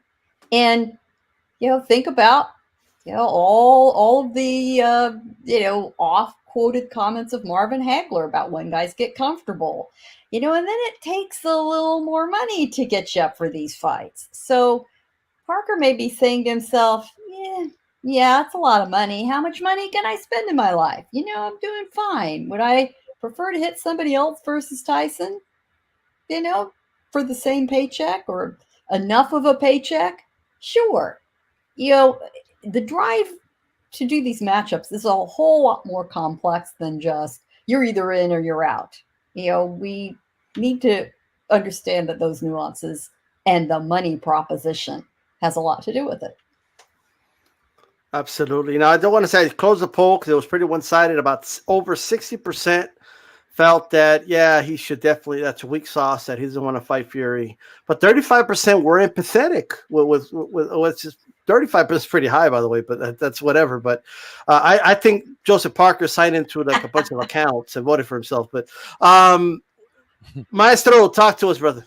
Well, first of all, I find it very funny that people who've never fought and don't have the cojones to fight professionally are out calling Joseph Parker all kind of names, talking about how they would fight their brother when That's the name of the game, right? That's the name of the game.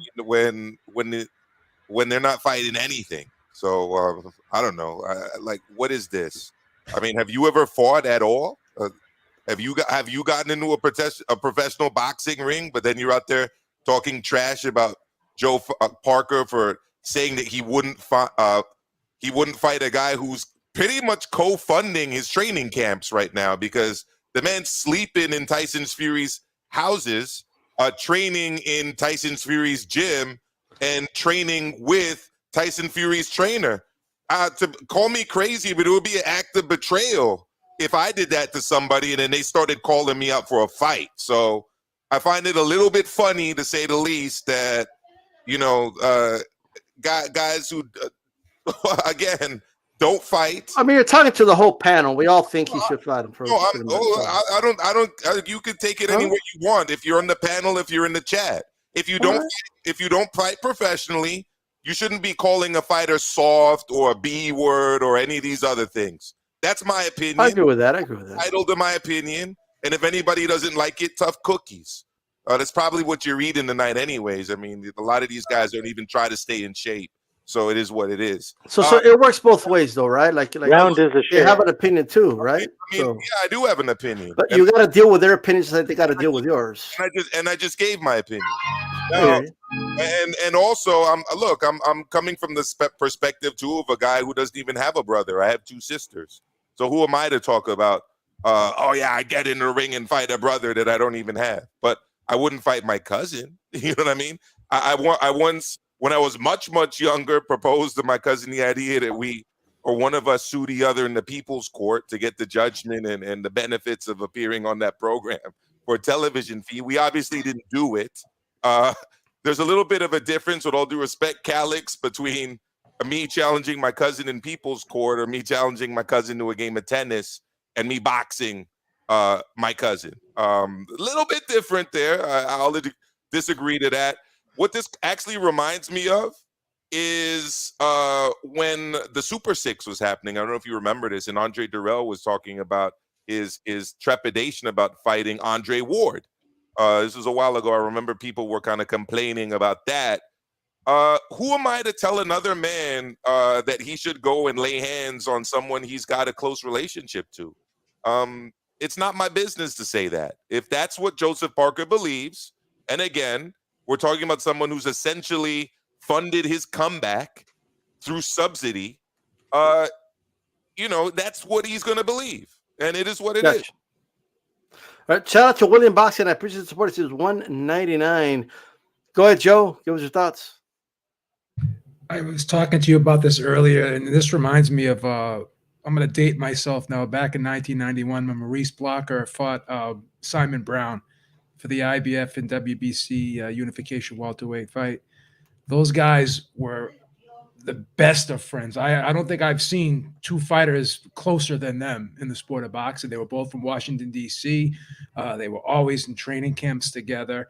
And Simon Brown knocked him out in the 10th round. And after the fight, he just hugged him and he was just crying. You could see the love these guys had for each other. You know, it was crazy. But the thing is if Tyson Fury ends up unifying these titles, then where does Joseph Parker go? He's got nowhere to go. But they are very close. Andy Lee is Tyson Fury's cousin, and they're just a very tight-knit group over there. So I understand why he's saying it. I can't really fault him because, as Maestro said, it is loyalty, and it's hard to criticize loyalty. But in the same token, with Simon Brown and Maurice Blocker, they said, this is business. We can make a lot of money together. This is a unification fight. Let's just get this done, and we can love each other after the fight. So that's how it is. But I was very disappointed that my brother told me he would knock my block off for $10 million. It hurt me. Your brother was right. Yeah. I mean, look, let me add this because we have one more topic, and I want to give my thoughts really quick. Okay, but look, do I agree, Maestro, that people shouldn't be calling fighters like bums and and by whatever name it is, yes. But do we have a right to have an opinion? If I think Crawford, I apologize. I think Parker. I'm very disappointed that he's saying he would not fight Fury. That does disappoint me. As a fan, it disappoints me, and I have a right to feel that way. I'm somebody that supports the sport. I fund the sport as a fan. So do fans. And fans have a right to express their opinion. They feel you don't need to fight professionally to have an opinion about boxers and boxing. Said that they don't have a right to express their opinion. I'm just telling you what I think. I think he should be able to, like, in my opinion, if the opportunity comes, he should fight him. You gave your thoughts, brother. It's my it's my time right now, really quick. With all respect, let me give my time. Right? All I'm saying is that fans do not need to be professional boxers. In that case, let's all just stop doing podcasting. Let's just stop giving our opinion and so let professional boxers give their opinion then. Only professional boxers can come on and critique and give opinions about pro boxers. I mean, I just don't think that's reasonable. I'll let you respond. 30 seconds. Go ahead. You're not arguing against my argument. You're arguing in some straw man that you've created that it has nothing to do with what I said. You did say I find it funny that guys, want Parker to fight Fury. Did you not say that? I do find it funny. I never said that they shouldn't say it, that they don't have a right to say it. Okay, so I did address what you said. They want. I'm just saying I disagree with that statement. I think there's a way to say it, and there's a way not to say it. In fairness, is that correct, Maestro? Well, I guess we all word things differently, right? I mean, some guys get a little brazen with it. I get it, right? Yeah. But that's part of the boxing culture to a certain degree. I mean, I grew up with that. I grew up with people calling fighters bums. I don't agree with it, right? Yeah. But I grew up with that. It doesn't mean they mean bad on the fighters or anything like that. Just how they talk. Yeah. You know what I mean? I disagree with it. But I was responding to a couple of comments that were specifically the B word, and I'm not talking about bum. D-style, so I wasn't. Okay, well, and that I do agree with. I don't think anybody should be calling a fighter a bitch. That's what you're getting at. So that I agree with 100%. Okay. Now, one more topic, guys. One more. Does everybody remember the decision? Remember this?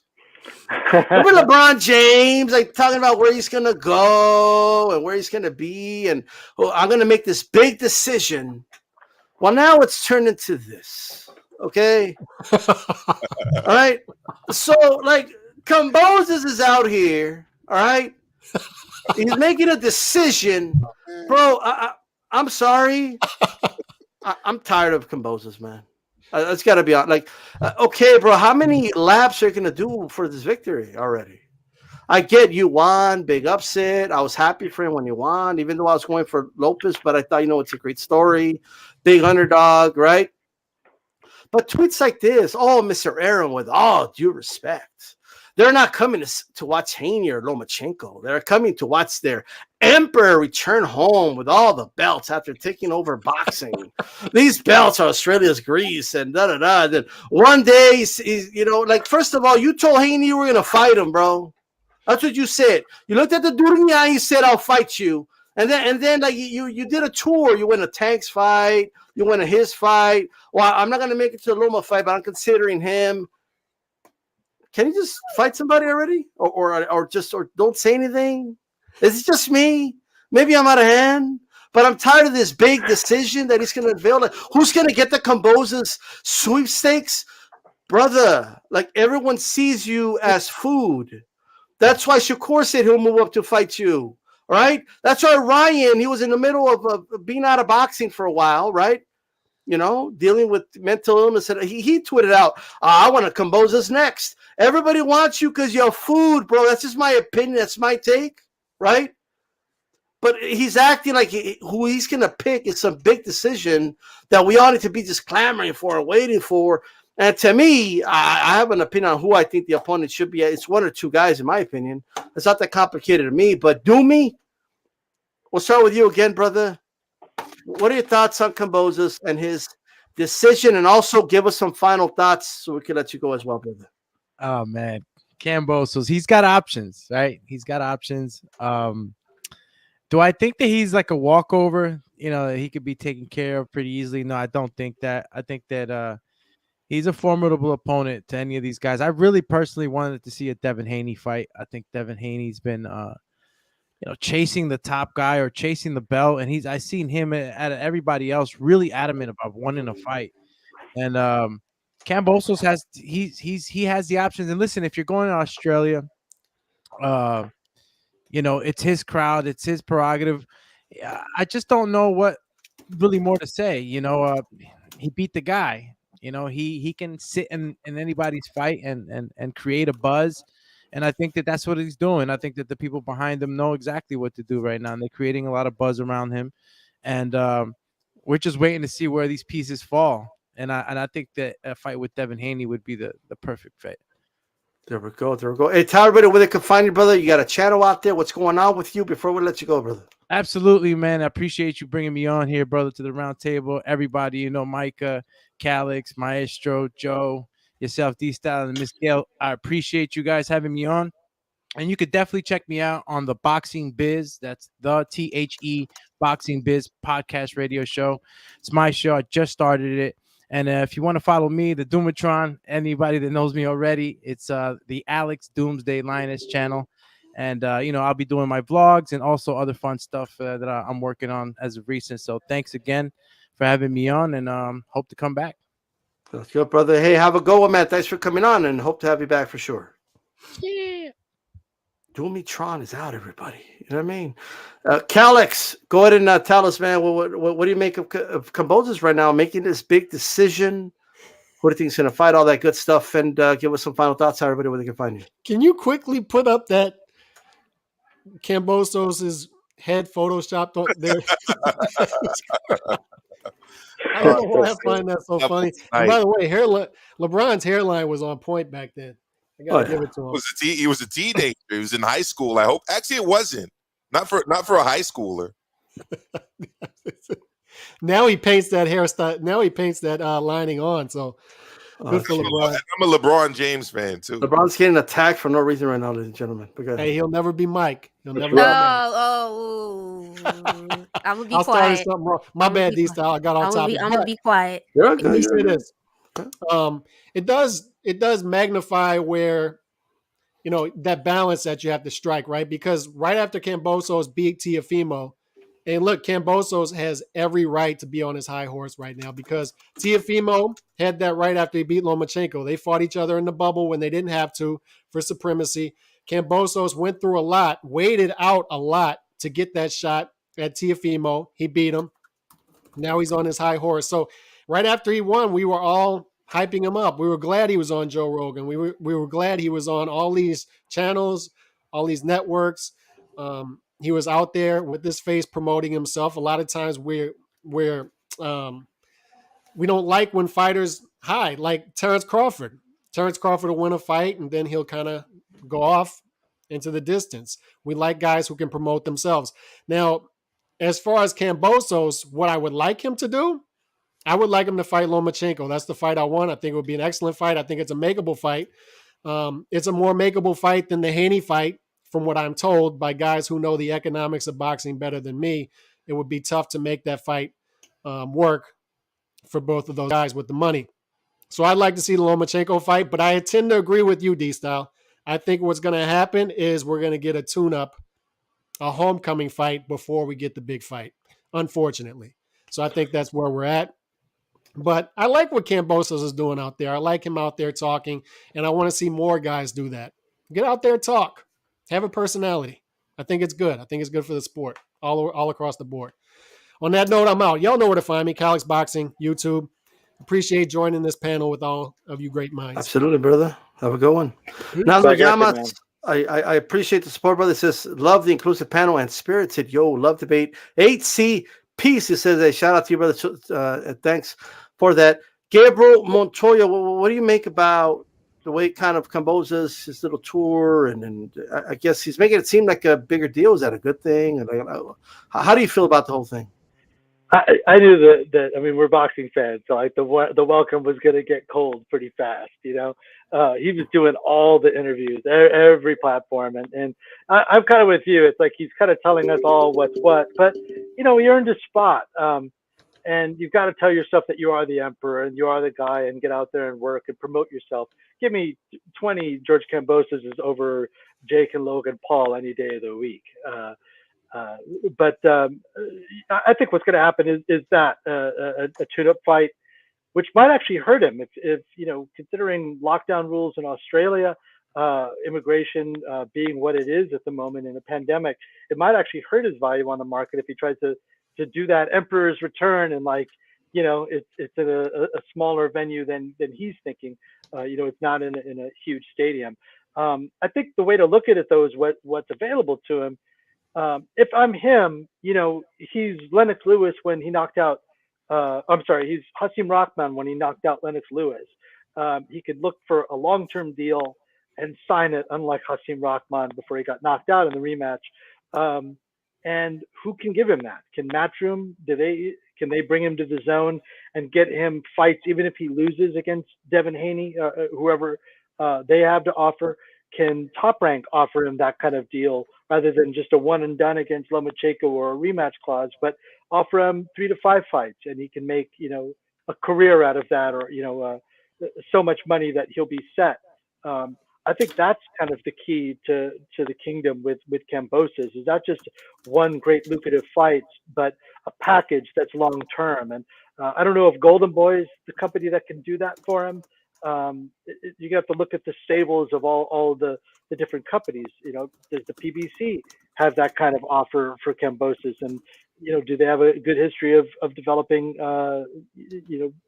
fighters from Australia? We're going to see, or is he just one and done? I mean, the reality of the situation is that Lopez was injured going into the fight. He had a rough camp. He had a medical issue that he was dealing with. He caught a perfect shitstorm, and Kambosos rode it to being undisputed. All that is what it is. I'm not going to blame anybody one way or the other, but you got to be honest. And it's also the dude's last fight at that weight. I think Kambosos will be in for a rude awakening when he takes on Vasyl Lomachenko and Devin Haney, or we're all in for a surprise and this guy's the guy of this era and we didn't know it. I'm excited to see him fight again. He's never in boring fights. For sure. And where can everybody follow you on social media, brother? You can catch me on Gabriel_Montoya at Twitter if you want to talk boxing and politics, social issues. If you want to see cats and me at Burning Man, then check me out at the Gabriel Montoya at Instagram.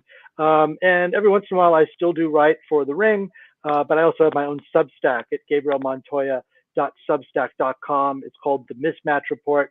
I've only had a few episodes out, but I detail mismatches and health issues within the sport. And I look to be doing more of that in the future. So check me out there.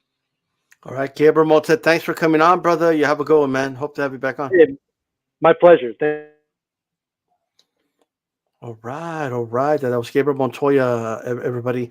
Mika K, talk to us. What do you make of George Kambosos right now? Who do you think is going to fight? And give us some final thoughts. Tell everyone where they could find you on YouTube.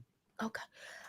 With Kambosos, I just want him to, I'm ready for him. Kind of like how you saying the decision. Like, I'm ready just for Kambosos to, make, just pick somebody. Because sometimes when I go on Twitter and I see them, like, oh my goodness, they still, going back and forth. So I know it's a business and I know it's a process, but I would like GK. I call him GK. I would like GK to, pick somebody hopefully soon so we can just see. I would like him to fight Devin Haney. And one of the reasons why I want him to fight Devin Haney, because that way the chatter will die down. We'll get some answers. Will be answered. We know the crazy boxing fans is still going to be something either way, whoever their favorite fighter is. But I want to say two things too. If Cali boxing is still, if I'm saying that right, Cali boxing, LeBron is the GOAT. That's my GOAT. I know I'm gonna rub some people the wrong way with that. I agree. We can get into some things. Okay, so if you ever want to debate me, Maestro, I will come on your channel because we need to debate anyway with the tank stuff. We do, but we're in agreement about LeBron. We're in agreement about LeBron. We on point. He's in the conversation, definitely. We got to give him that. And also, Kareem Abdul-Jabbar doesn't get anywhere near the respect he deserves. I mean, the dude is the all-time leader in points. All right. For bringing him up. That is true. But let me get back to, like I said, GK. So I'm just waiting for that for that moment. And you can find me on Twitter at MK Sports Slay. You can find me at Instagram at MK Sports Slay, and my YouTube channel is Afternoon Sports Slay. My logo is right there. I would encourage, if you're a true boxing fan, you want to hear something different, I give you some juice, I give you spice, I really break down the fights, I'm knowledgeable, I do my homework. You're not just coming on the channel and you just not gonna see anything. Yes, I do got to get better and up it. I only post once a week, but you can go on Afternoon Sports Slay. You will see very good predictions. I just dropped a prediction video what's today? Thursday. Oh my goodness. I just dropped the prediction video Monday on Gary Russell versus Mark Magsayo. I know I missed that part if you guys discussed it. So I would encourage each and everybody that want to support, and even the secret fans. I call the secret fans haters. We're not worried about the haters, but everybody come along, and I'm gonna keep going. And that's it. Appreciate you for having me on. Can you drop a link in the private chat to your channel? And I'd Yeah, love you could go ahead and do that. And I want to thank you again for coming on and put in the private chat. We could always share it and all that good stuff. Gallo, talk to us. What do you make of Kambosos? His decision? Why is he keeping like what's this about? Well, is it an ego thing? Is he just playing a character? Well, what do you think? And give us some final thoughts. Listen, he clawed his way up to the top and he's enjoying it. And why wouldn't he? Why wouldn't you? Yeah, he's showing off a lot of machismo and talking big. Didn't we just criticize Joseph Parker for being a little too reticent and nice? And here you have Kambosos, and now you're hitting him on the opposite side of the aisle. I love it. I love the big talk. I mean, if he's ever going to do it, now's the time. He's earned the right. I would like to see the Haney fight as well. And remember what Haney said when Kambosos asked him, "Oh, you're willing to fight me? You willing to come out of Australia? I'll go to Jupiter if I have to." Well, what happened to that? Here's the sticking point. Kambosos wants the fight at home in Australia. And in my opinion, he's earned it. Where else is a Haney-Kambosos fight going to put 80,000 butts in the seats? Not on this side of the Pacific. That's what I want to see. I want Kambosos to hold out for it. Great. Now, if he wants to take a tune-up first, a little victory lap fight, he's definitely earned that as well. But I'm not tired of it yet. You all have some pretty short attention spans out there if you're tired of this act. I'm still enjoying it. I love it. Keep on going, GK. I'm here for it. Man, where's Jim Gray at? Okay, that's what I want to know. But tell everybody where they can find your work, Gil.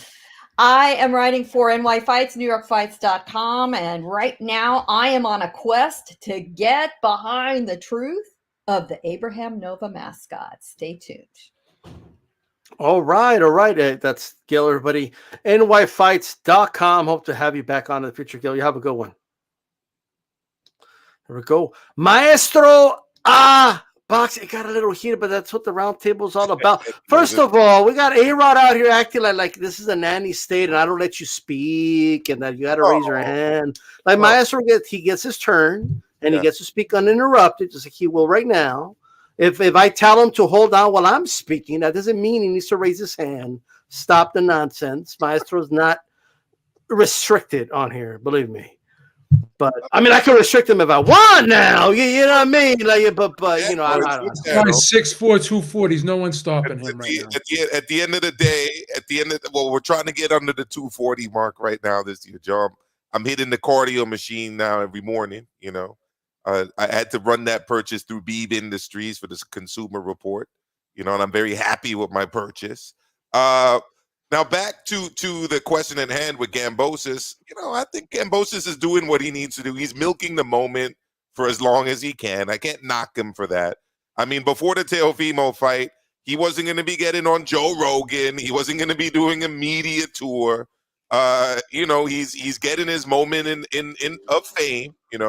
A shout out to his dad, great guy, by the way. And to are we going to just get the decision already is what I want to know. Or is he milking it on purpose? He's making these guys wait. It's it is like LeBron 2010. I mean, if you were watching The Bachelor, not that you watched that show, D-Cell, not that I watch it, but would you want to hear the decision episode 1? And you want them to string it out for a little bit. So you got to look at it in in that regard. I think. Great show as always. You got to give it up to my brother D Style Boxing, mi hermano causando pánico. Okay, this guy is El Capitan. There can only be one quarterback. He is the man. D Style, you put together an excellent panel tonight. Excellent topics tonight. I think this was one of our best shows, honestly. I really loved Micah and Gail being involved. Their perspective, it was awesome to have the legend Gabriel Montoya join us. It was just great, top to bottom. And I also loved the introduction of that historical footage of my brother, okay? Mr. Kenny One Time T, okay? He promised us free fights, okay? Kenny One Time T made a lot of promises. Now all of a sudden, Kenny One Time T is fighting on pay-per-view. I don't get it, Kenny. You're going to have to tell us what's up. Hopefully you'll respond to this, Kenny T, on your channel. That wasn't me, by the way. Before people, oh, he's like, you know, I don't know what that was. Knocked out by Kenny. Don't censor him. Don't censor him. I need answers from this right here, Kenny One Time T. You got to check out Kenny One Time T. It's knocked out by Kenny. There we go. But D-Style, my brother's Joe Habib, another great roundtable, another awesome episode, another great panel. I'm looking forward to the next one already. Let Maestro talk, man. Come on. We good. D-Style lets me talk. I let him talk. I just busted his balls. Everybody subscribe to Maestro Boxing here on YouTube, but he's dead wrong. MJ is the GOAT. Come on. You know, but maybe that's another video we could do another day. Right? Shout out to Maestro, man. Hey, Joe Habib, talk to us, brother. What do you make of this? Like, well, what's up with this? Well, Gail's right. I mean, the Lopez fight was just about 2 months ago, right? Oh, and he's not going to be fighting again until like May, right? So he's got some time. No offense. It's about me, not about Loma and Haney. Come on. Put that up again. Let me read it. All right. With all due respect, they're not coming to watch Haney Lomachenko. They're coming to watch the Emperor return home with all the belts after taking it. Well, I don't know if he I don't know if he took over boxing. That's a little bit hyperbolic, but again, he's trying to promote himself, man. It's in good taste. It's in good taste. You know, I do want the Haney fight though, and not to throw any shade on Kambosos, but I don't think he matches up well against Haney or Lomachenko. I think he's got tough fights with both of those guys. So maybe he should at least do a homecoming fight in Australia with you know, maybe somewhat not as difficult as those guys. But we'll see how it plays out.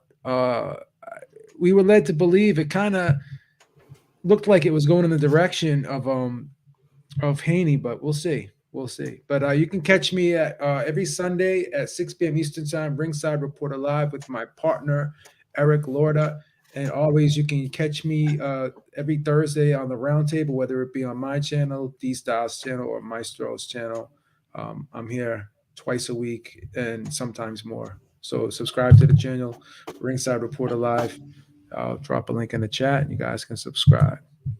All right, man. Joe Habib, thanks for coming on, brother. You have a good one, man. You too, man. Hey, everybody, the show ran a little long, actually. I'm usually pretty strict about the 2 hours myself, but I know it was on the topics. We were not able to get to Gallo Estrada against Chocolatito, but you know what? That fight's till March, so we'll talk about that fight on one of the future roundtables, whether it's next week on Maestro A Boxing. By the way, that's the roundtable next week. Make sure you're there next week, Maestro A Boxing, because that's where the roundtable is going to be next week.